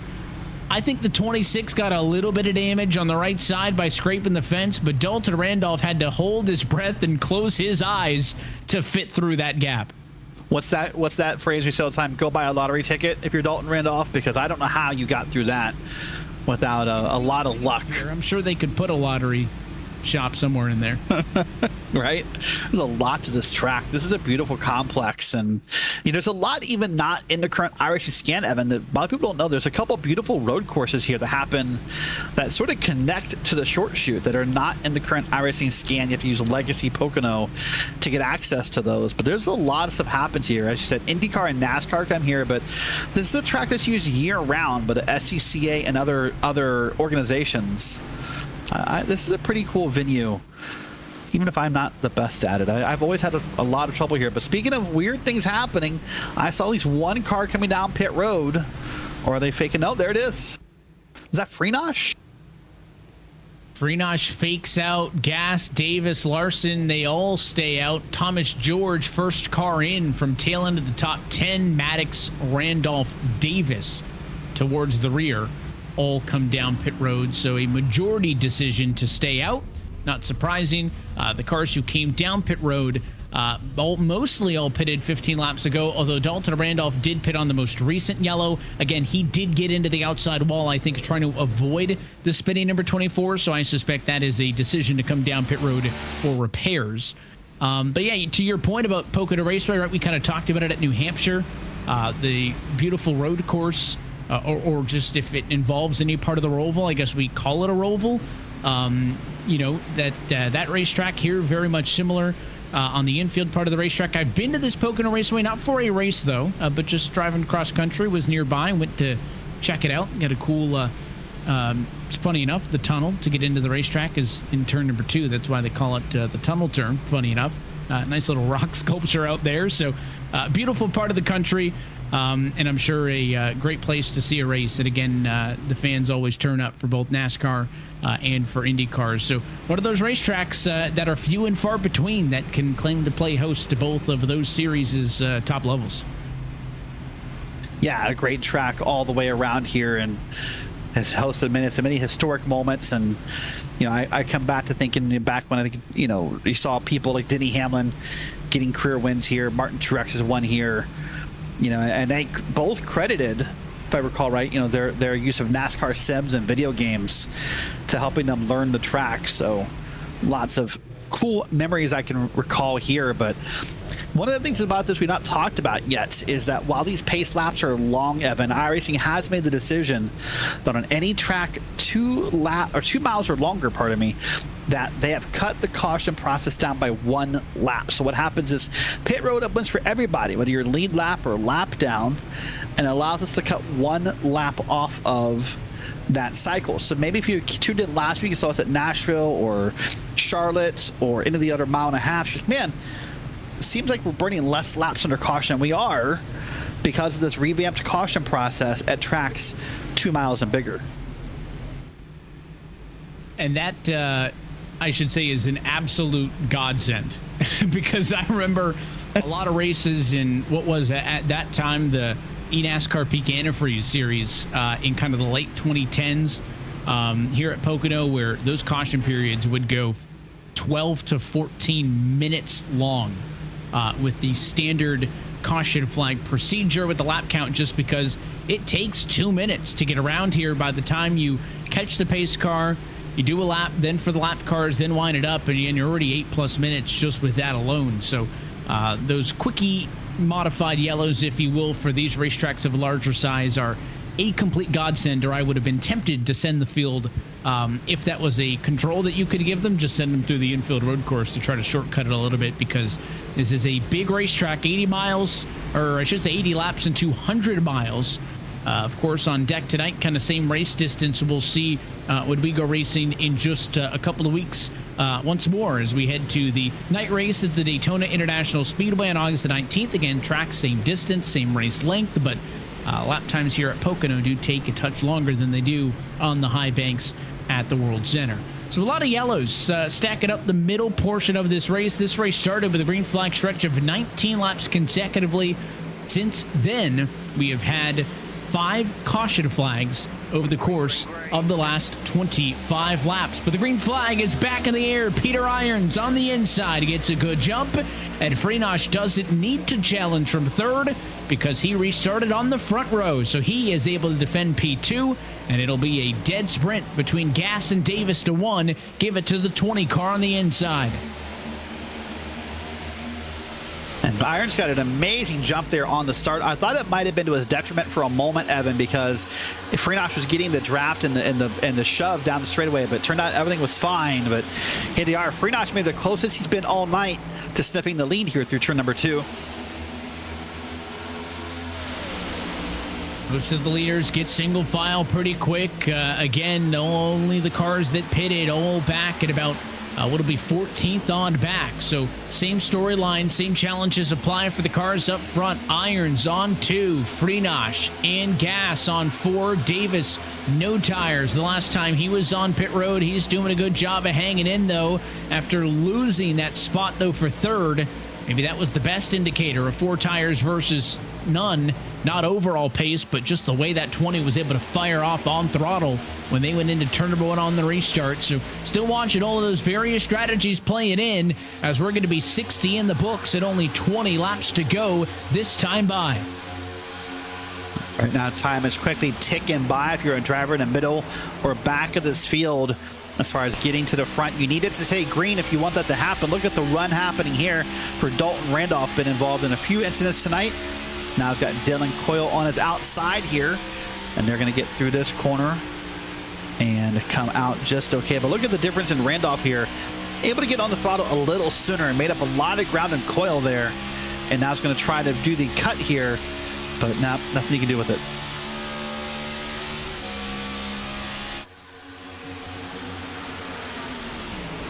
So we talked earlier, Evan, about being comfortable in a corner and maybe not comfortable in a corner. It was apparent to me, at least from that camera shot, that Randolph loves turn 3. Dylan Coyle, maybe not so much.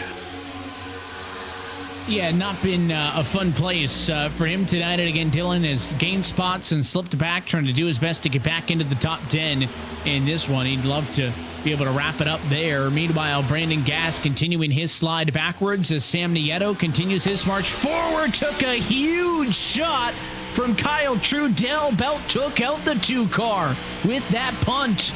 Loosened the 2 up. He was able to save it. Now Trudell on the fresh tires coming up quick onto this. It's a 4-way battle. Davis squeezed in. Larson's got a hell of a view from behind. And that may not have even been purposeful by Trudell, right? That might have just been a bump draft gone wrong. That's the scary part about bump drafting. Maybe he just did it too late. Hold on. Yellow is out again for caution number 7. Dalton Randolph is backed up against the outside wall in turn number 1. The 26 has had a bit of a rough go at it at times tonight. We'll see what happened with this incident. Is going down the front stretch. That's the 30 of Kaczynski, and they kind of look like they just met each other. I don't know if the 30 really moved down at all, or if he was simply trying to kind of dip the nose out from behind Coyle. but that 26 got into him and it snapped hard up top. And unfortunately, Bradley Burke, with nowhere to go, he gets some damage, and then a massive hit for that 24. Grant Davis gets the worst of it. That Hasib design Chevy completely totaled, and he is on the hook towing to pit road. Wow.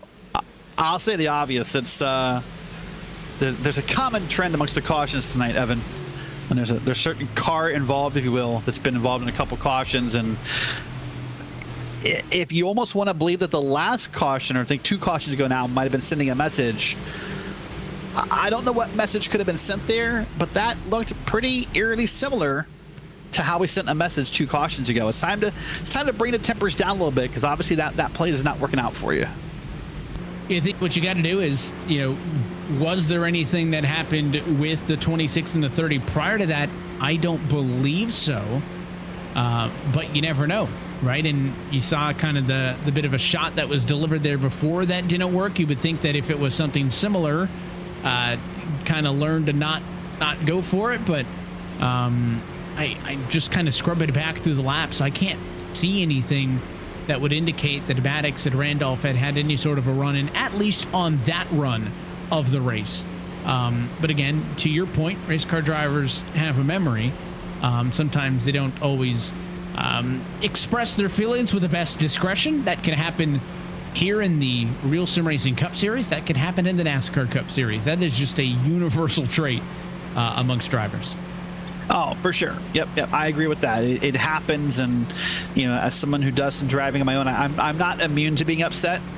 But if you're going to be the cause of multiple yellows and disrupting your race, you have to start to ponder, am I doing this the right way? Because a lot of these guys come out here wanting to do green flag laps, and they'll get a little frustrated, and they'll remember you for being the cause of the caution. That the driver's memory is not just who hits you, or who bumped into you, or who passed you, or who didn't pass you, or who didn't draft you. Hey, this guy caused 4 cautions. Hey, this guy caused a caution with 1 to go and cost me the race. That's part of that list that drivers keep. So I think if you don't, Randolph, I'm just gonna say it. I think it's time to calm down a little bit. What was that Taylor Swift song? We all need to calm down, or something like that. You're a Swiftie. What was it called? Yeah, you need to calm down, right? Close enough. Yeah. You're a Swiftie, right? Title, though, because there's some Google it. Like the chorus you remember, but it's not actually the song title. I'm using the Google machine. Give me 1 second. I think it is the real song name.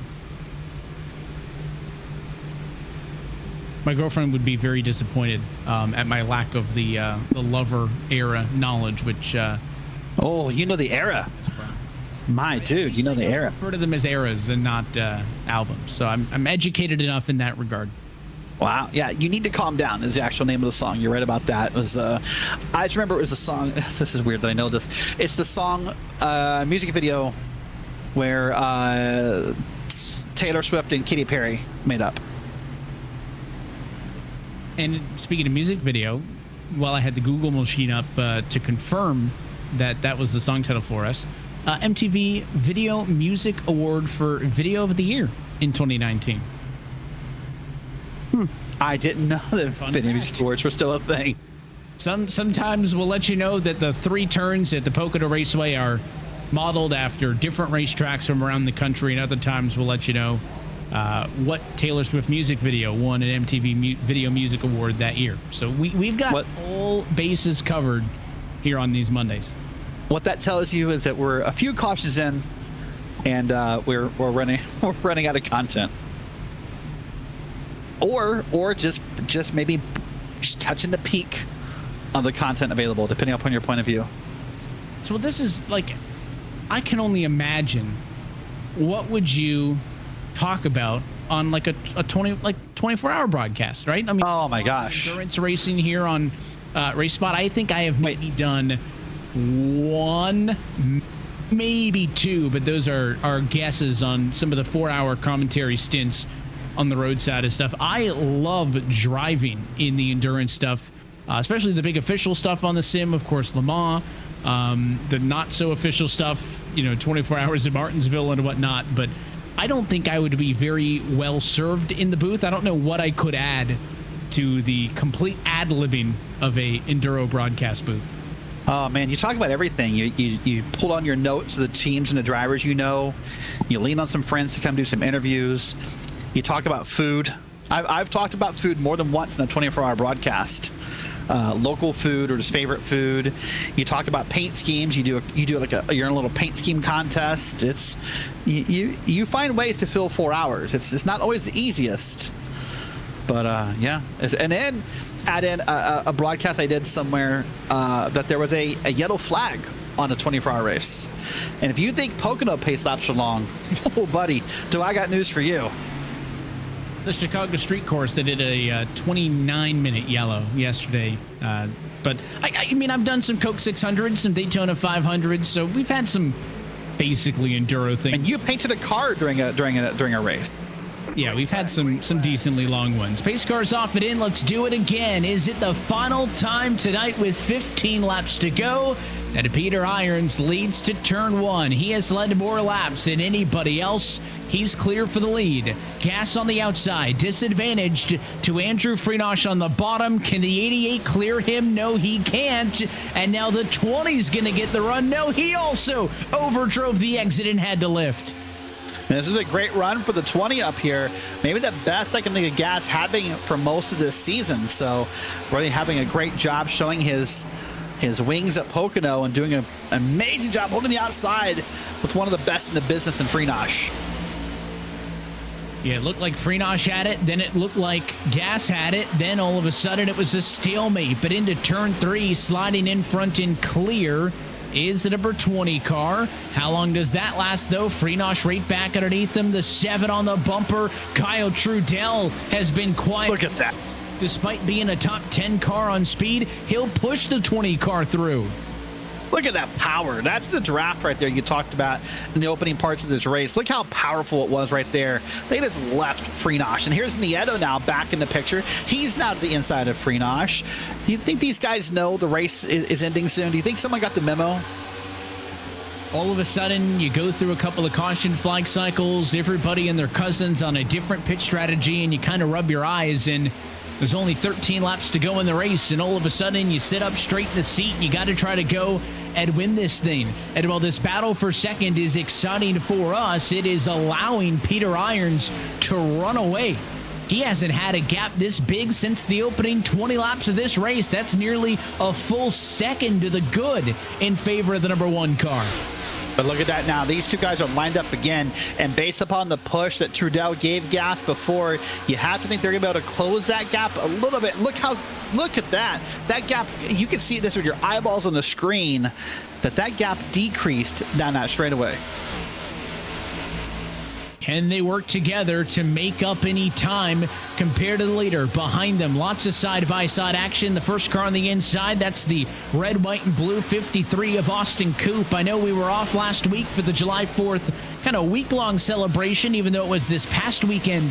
That was the long weekend, but drivers had the off week, but they still brought all the stars and stripes out tonight. There's two good-looking ones between the 2 and the 53. That 12 car, though, behind him, Ross Cato, way up the hill in the dirty stuff off of turn 3, but he was able to carry the speed off the corner. He'll offer a bump draft of his own.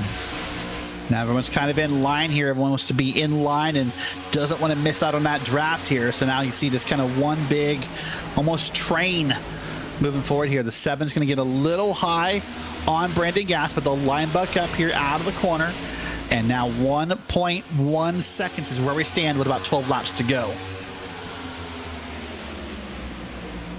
And once more, watching those two cars sitting third and fourth, they have not been able to catch Irons. Brandon Gas in the 20 car leads this trio. Trudell third, Freenosh fourth. They could bump draft all they want, but Peter Irons put down a 53.328 last lap, but it was a 53.525 for Gas. He is just better up front on his own.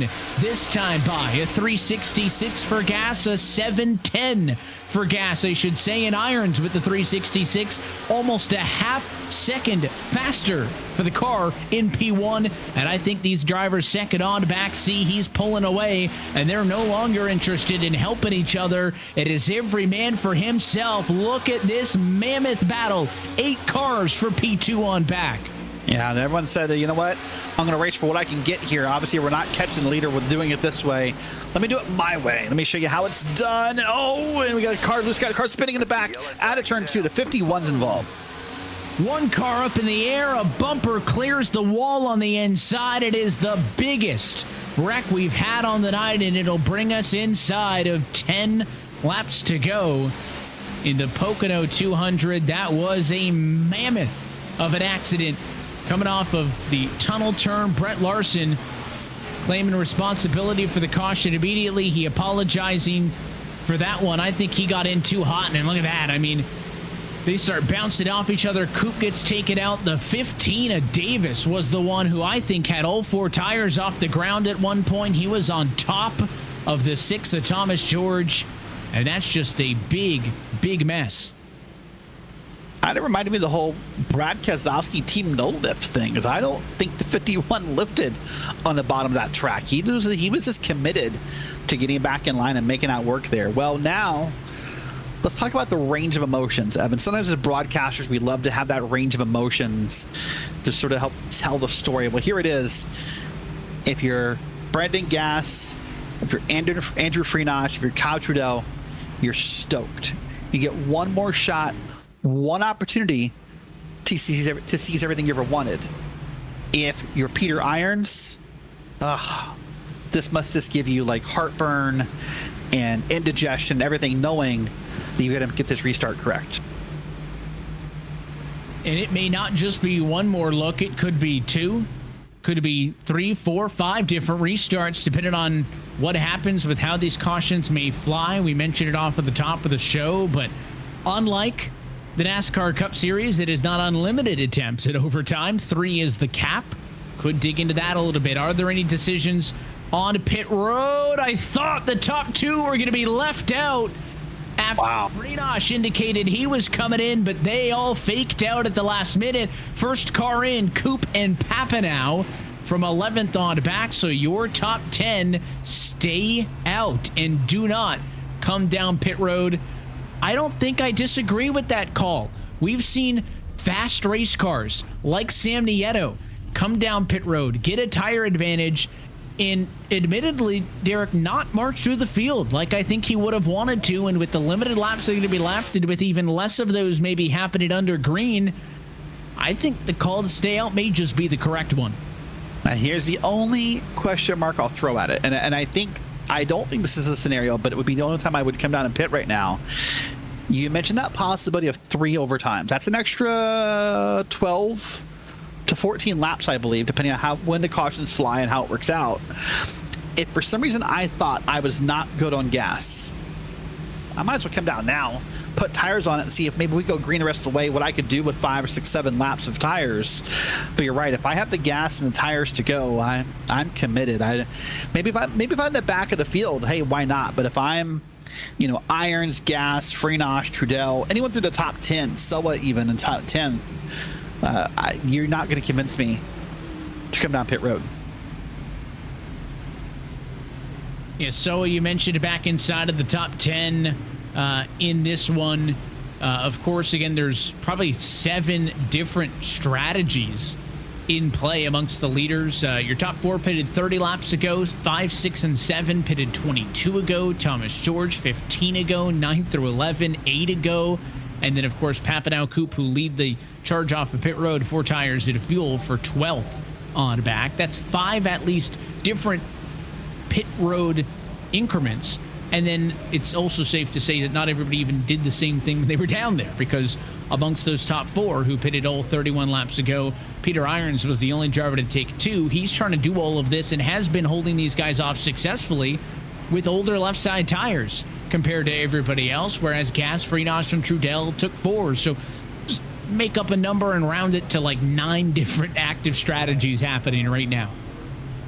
Yeah, that's the beauty of what's going on right now. And who knows what will work out? Who knows? It just takes one slip by anybody here, whether it's Irons or someone else in the field, to change the whole trajectory of how this is going to go here, and to make just chaos happen live in the moment. Well, here we are working another caution here at Pocono. Thanks for hanging out with us. In 2 weeks, you and I, Evan, we're going to be at Indianapolis. Be a big question mark about this race, I think, and how the next gens will handle on the Indy Oval. And I think there'll be a lot of uncertainty about that race. Yeah, it's been a while since we've gone racing at the Brickyard, and you and I were chatting earlier. Of course, it's going to be a lot of action at the Brickyard here on the service with the eNASCAR Coca-Cola iRacing series going there next Tuesday. I was mentioning to you that I'll unfortunately miss that one, but I'll still get my Indy dose because, of course, here on Monday, July the 22nd, we'll go racing for the Indianapolis 200. And then, of course, if you're a big fan of the Brickyard, make sure you join us on July the 19th, 9 p.m. Eastern Time for another tick off of the iRacing special events calendar. It is the iRacing Brickyard 400 right here on RaceSpotTV as well. So a lot of Brickyard action coming up in 2 weeks' time. Not going to want to miss that one. And, of course, when we're talking 400, if you want to participate in that on the official side of things, on the iRacing calendar, you can participate. Those races will be going July 16th through the 22nd. But we've got a race to determine right here and right now. Pace car down and in. Is it for the final time with 7 laps to go? Green flag back in the air. Look at that. Irons just gets such an amazing jump, Evan. Just does such a great job there controlling that start. And I thought the 20 was going to come down and hit Freenach, but thought the better of it. And here we go into turn number 1. He dives down into turn number 1, clear for the top spot. It is all in favor for the moment of Peter Irons. Battle for second. If this goes on any longer, they could slow each other down, let the one car get away. I think Gas is clear of Freenach down low. Can the 7 of Throttle draft clear as well? No. 3 wide now for third. Nieto gets aggressive. Throttle loses 3 spots in the blink of an eye. Wow, they all kept it safe there at 3 wide through turn number 2. That's got to be the sketchiest place to be 3 wide across the track here. But, man, they are on the move trying to catch the lead. There's Sam Nieto, by the way, back up to P4, trying to use that tire advantage for some good and make something happen out of it here now as another lap ticks off the board. Another lap ticked off at 6 to go. Of course, we need to get to the white flag for this race to be official. Can we get a 7-lap run to the end of this race? We haven't had many 7-lap long green flag runs in this race total, maybe just 3 or 4, so bit of a toss-up on the odd sheet. Cars scattering all over the place in the midfield. 3 wide with the orange number 30 down on the bottom. That's Maddox getting cleared. Closer towards the front, side by side off the tunnel turn as Andrew Freenach and Brandon Gas still fighting for second and allowing Peter Irons to build his defenses as the leader.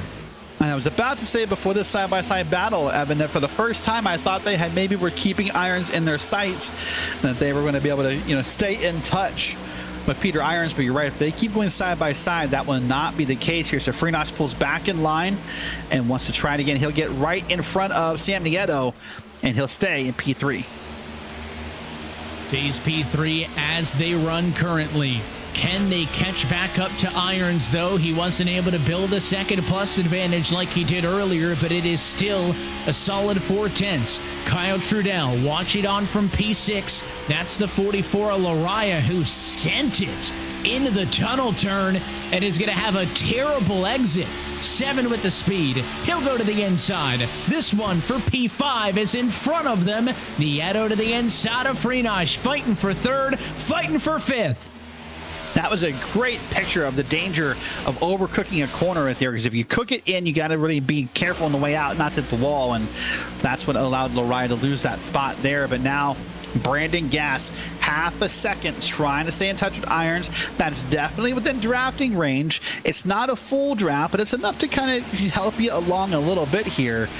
And now he can see if he can maybe get a push from Nieto and get back up to the leader.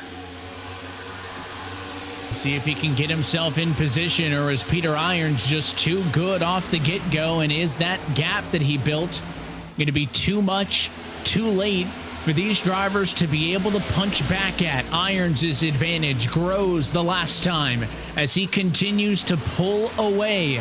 Second spot very much up for grabs, but it may be the only thing that they can fight for. Sam Nieto best car of the night just has not had things go his way. Does he peak at P2 as they are during each other at 3 laps to go? Nieto wants that spot bad. He's going to have a trouble behind him, or at least a fight behind him. And then Freenosh almost made it 3 wide going into 1, but sort of backed out and decided to live to race another day here. So Nieto now clear for P2, and he must see if he can make a move on Peter Irons. There are 6 cars who have got a shot at finishing second in this race. Nieto may be the fastest of all of them. He's going to want to run away. Meanwhile, Loraya, Freenosh, they get dicey. 3 wide again. Here goes Kyle Trudell to the inside. 3 wide in turn number 3. Trudell on the bottom.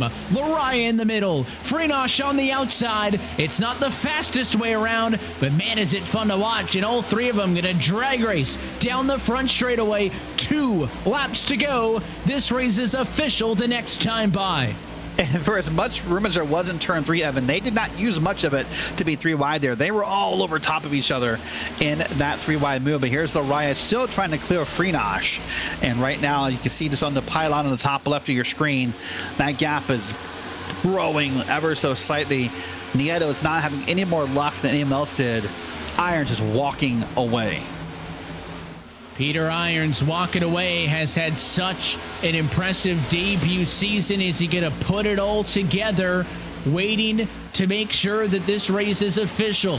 Still plenty of battling going on through the field, which could make him a little bit nervous. But gap-wise, it's not a problem. More than a second clear, white flag in the air. This race is official. Well, here we go for a race that was marred with yellow flags. We're going to finish under the regulated laps here with this white flag. No overtime needed. The 1 car makes a beautiful exit out of turn 1 here. Now we'll look at a battle back here. This is Dylan Coyle battling back here for a spot. This is back here for P11, P12. Tim and Coot, they're trying to figure out who gets the last spot inside of the top 10. In front of them, there's some 3 wide. Contact and into the outside wall goes Austin Coop. All kinds of drama on the final lap, except in the battle for P1. Peter Irons, 5th straight top 5, 2nd straight win. Irons victorious at Pocono. Wow, and they were 3 wide. Was Trudell and others for really 3rd, 4th, 5th, and 6th. 4th, 5th, 6th, less than a 1/10 of a second apart.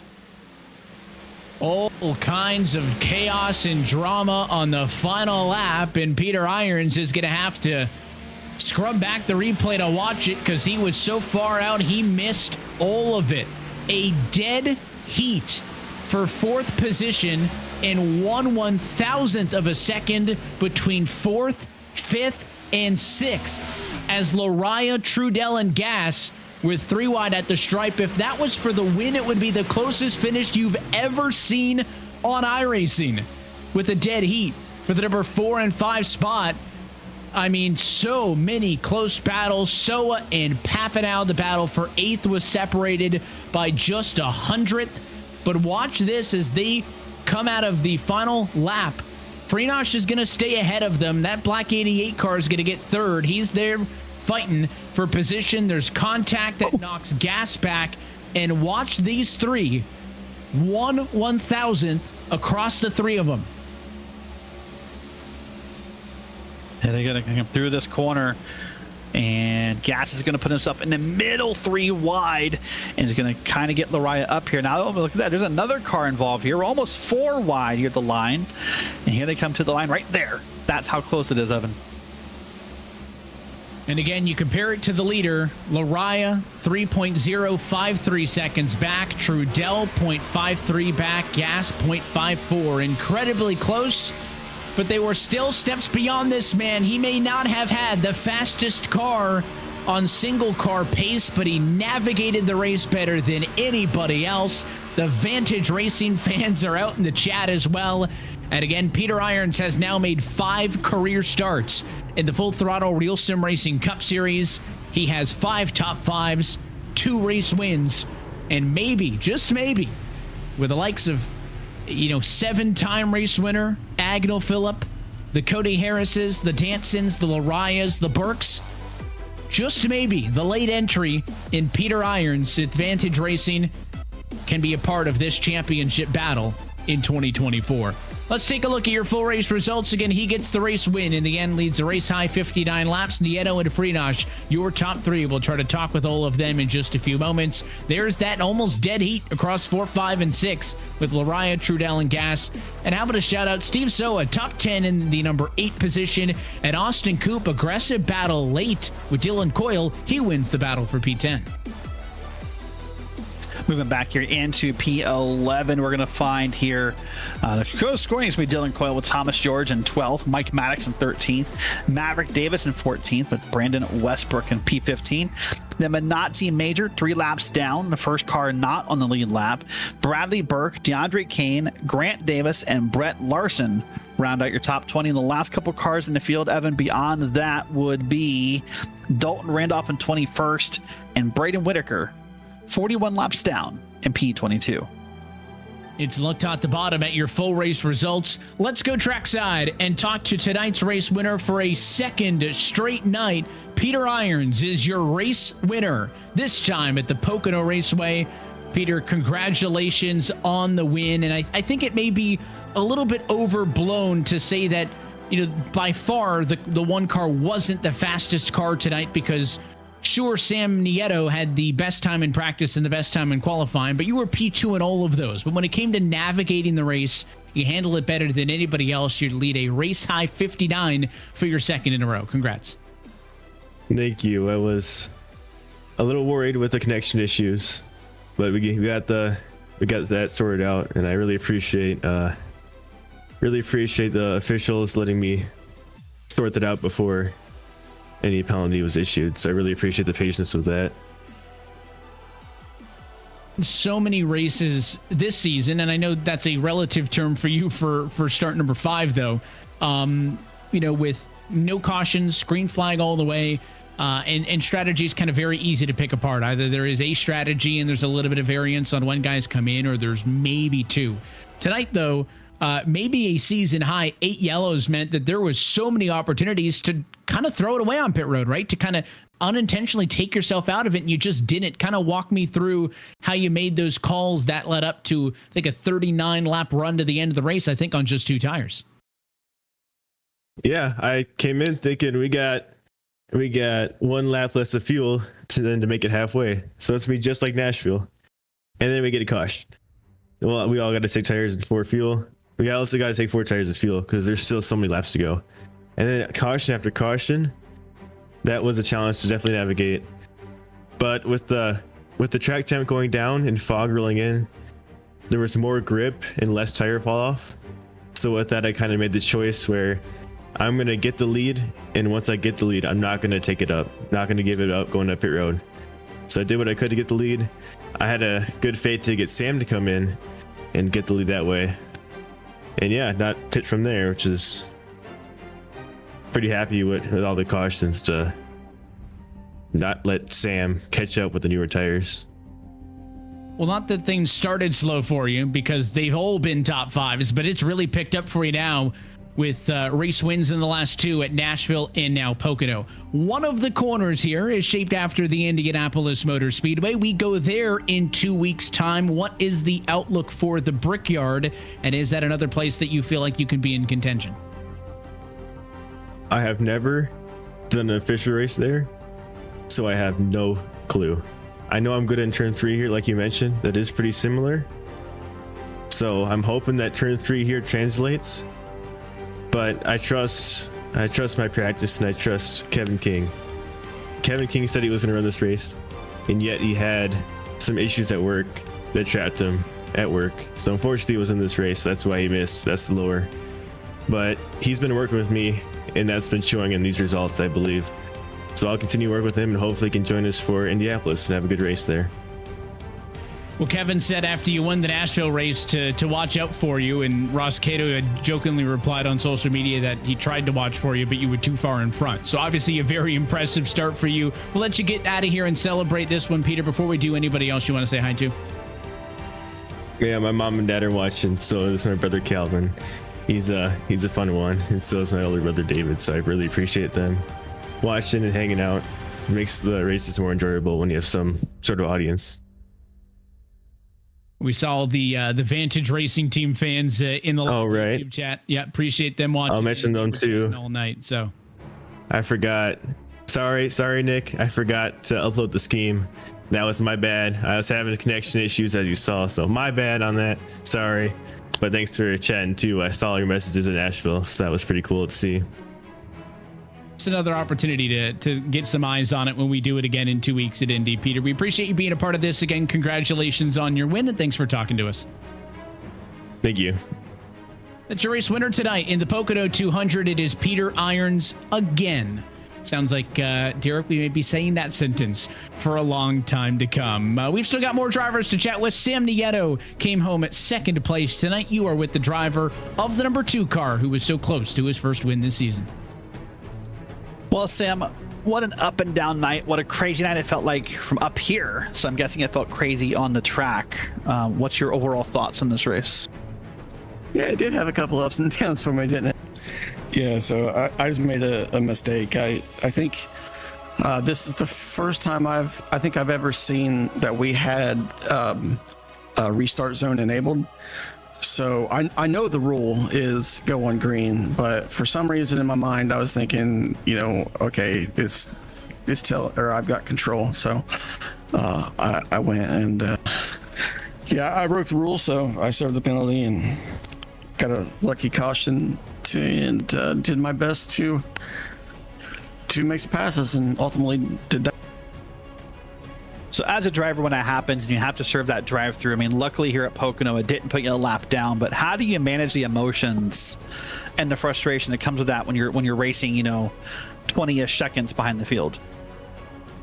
Well, I think you go through the 5 stages of grief. I think it was the first one's denial, denied that I obviously did what I did, and then there's anger that I want you guys to clear it, and you shouldn't have, and you didn't. So I served the penalty. It's acceptance. I accepted the penalty and just went on with my race. And then I tried to adopt a new strategy at that point, something to at least give me something to focus on other than the giant mistake that I made, which was just trying to conserve fuel and see what would happen if I could try to turn it into a one stop. But yeah, that's all there was to it. Just put it out of my mind and go. And then once the caution came out, it was a new ball game for me.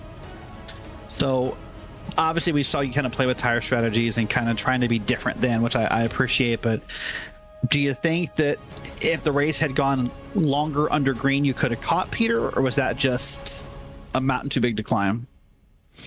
If we had a long run, if we had a tire run, then yeah, I think I was a little better than Peter, but that's tough to say because I never really got to battle with him. He was pulling away from me there at the end of this run, but I scorched my tires just to make the passes that I did. But if we had, a full run where I didn't have to drive so hard and was driving, like I would normally, then I feel pretty comfortable going toe to toe with him here. I felt like I was the car to beat, but it's tough to say. Like I said, I didn't get a chance to go toe to toe with him, so who knows? But yeah, I feel like I would have stood a much better chance of tracking him down. But the way that run played out, I had to fry him just to make the passes that I did.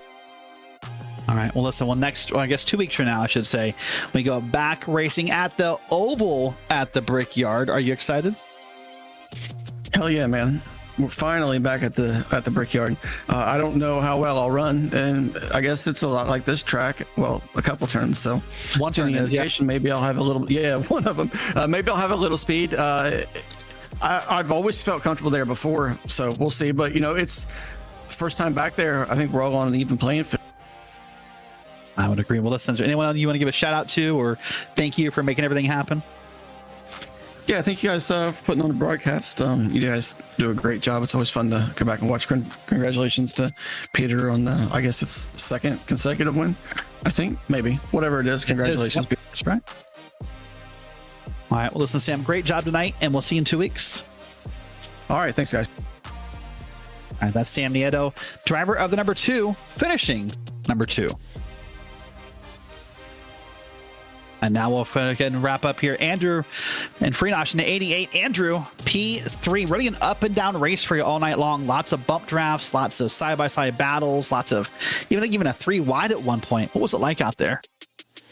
Yeah, it was interesting. That first run was kind of a fuel save. And then once we got that caution, it was just, felt like caution after caution after caution. So really able to race, didn't get much practice, really any practice on vacation last week. And just went in trying to have some fun, learn some stuff. Felt like I kind of got it towards the end there. But yeah, it was an interesting race, full of a lot of things. Happy to come out with a third. When a race does go caution after caution after caution like it did tonight, how does your mindset change on the approach? Usually, if we have that many cautions, it becomes a tire game, who has sets left at the end, but we didn't have much fall off at all. So it was kind of made life a lot easier for us. Just stay out and, go get them.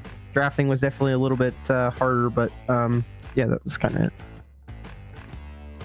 Listen, well, you're a veteran of the service. You've obviously raced the Indianapolis Oval before, but not in the next gen cars, at least not through, the RSR or too many official series. But what is your outlook for 2 weeks from tonight when we go back at the Brickyard? Yeah, I love that track. We've won a lot, given that was a long time ago when we were a lot faster and the car was a lot more fun to run. So I like the track. Definitely presents a challenge. You kind of have to be patient without hitting the wall off at 2 there, and I'm looking forward to it. It'll be fun to maybe run some practice laps and see how we do. All right, well, listen, great job tonight. Who do you want to shout out to or give thanks to for making everything happen for you? Big thanks to Kohler and Paul there for spotting and kind of crew chief and everything. I do want to say sorry there to Brendan. I drove it a little too deep into 2 in that last lap. I'm glad he saved it. Did not need to tap him there. So apologies to him. Just you guys for broadcasting, Evan for all you do with the league, all the drivers for coming out. I've been here quite a while now and just love racing these guys on Monday night. Something I look forward to every week. So that'll be about it. And all the fans, hope we put on a good show for you guys. All right, I'm actually going to back up, and I have one more question I almost forgot about. So you mentioned spotters. There's a point in the race when you pit and it's gas only, no tires. Was that on purpose? Yeah, I was having a little bit of frame issues and a little bit of skill issues too, we'll call it. I slid through my box and ended up towards, I think, like 10th there. So we had to get the spots back one way or another, and fuel only was the call, and kind of worked out in the end there. There you go. Well, listen, Andrew, great job tonight on P3, and we'll see you in 2 weeks at the Brickyard. Thanks so much, guys. Mystery solved, getting it straight from the source as he was able to get enough fuel to get into the end. And a big thanks to Peter, Sam, and Andrew for chatting with us post-race in this one, as we are officially halfway through the season as a whole, but things are a little bit more urgent than that would imply, Derek, down to 5 races to go before we hit the playoffs again. Peter Irons has stormed onto the scene, top 5 in every race he started. He's now joined Agnew Phillip as the only other driver to win 2 races in a row. It is Agnew Phillip, Bradley Burke, and Peter Irons as drivers who have won more than 1 race this season. So he has quickly inserted himself into the conversation to be a part of this championship battle. Yeah, you know what? And to me, there's 2 question marks left on the schedule that can be wild cards. There's Indianapolis and Daytona. I would not be surprised to see a name come out of nowhere and win either one of those races and really shake up that cut line for the playoffs. I'm excited to see this, as you said, not much longer to go before all the puzzle is put together. And we have an off week next week, but then there's a lot of action at the Brickyard here on the service. Of course, it starts on July the 19th. That's a 9 p.m. start for the iRacing Brickyard 400. But then we do it on Monday the 22nd for the Brickyard 200. 80 laps. We are back on the oval. I am excited for that, Evan. I'm excited to do all the broadcasts with you for RSR, and I'm excited to have the week off, but it's back to the Brickyard. It's tradition. It feels right, doesn't it? We cannot wait to be back there, back home in Indiana, as some may say. And we can't wait to have you there with us as Peter Irons quickly chipping away. He joins Burke and Phillip at the top of the playoff standings through 15 weeks. Until then, though, that is it for us here tonight from Pocono. On behalf of our entire team at RealSimRacing, RaceSpotTV, and for our broadcast team tonight. For our producer, Hugo Luis downstairs, for Derek Watson, my name is Evan Pasoko. I want to say thanks for tuning in and congratulate Peter Irons, who's now a 2-time RSR winner. Enjoy another week off, and then we're back on a Monday, July the 22nd at iRacing's virtual Indianapolis Motor Speedway. That race and every race of the Full Throttle Real Sim Racing Cup Series can be found exclusively right here on RaceSpot TV. Till next time, good night from Pocono.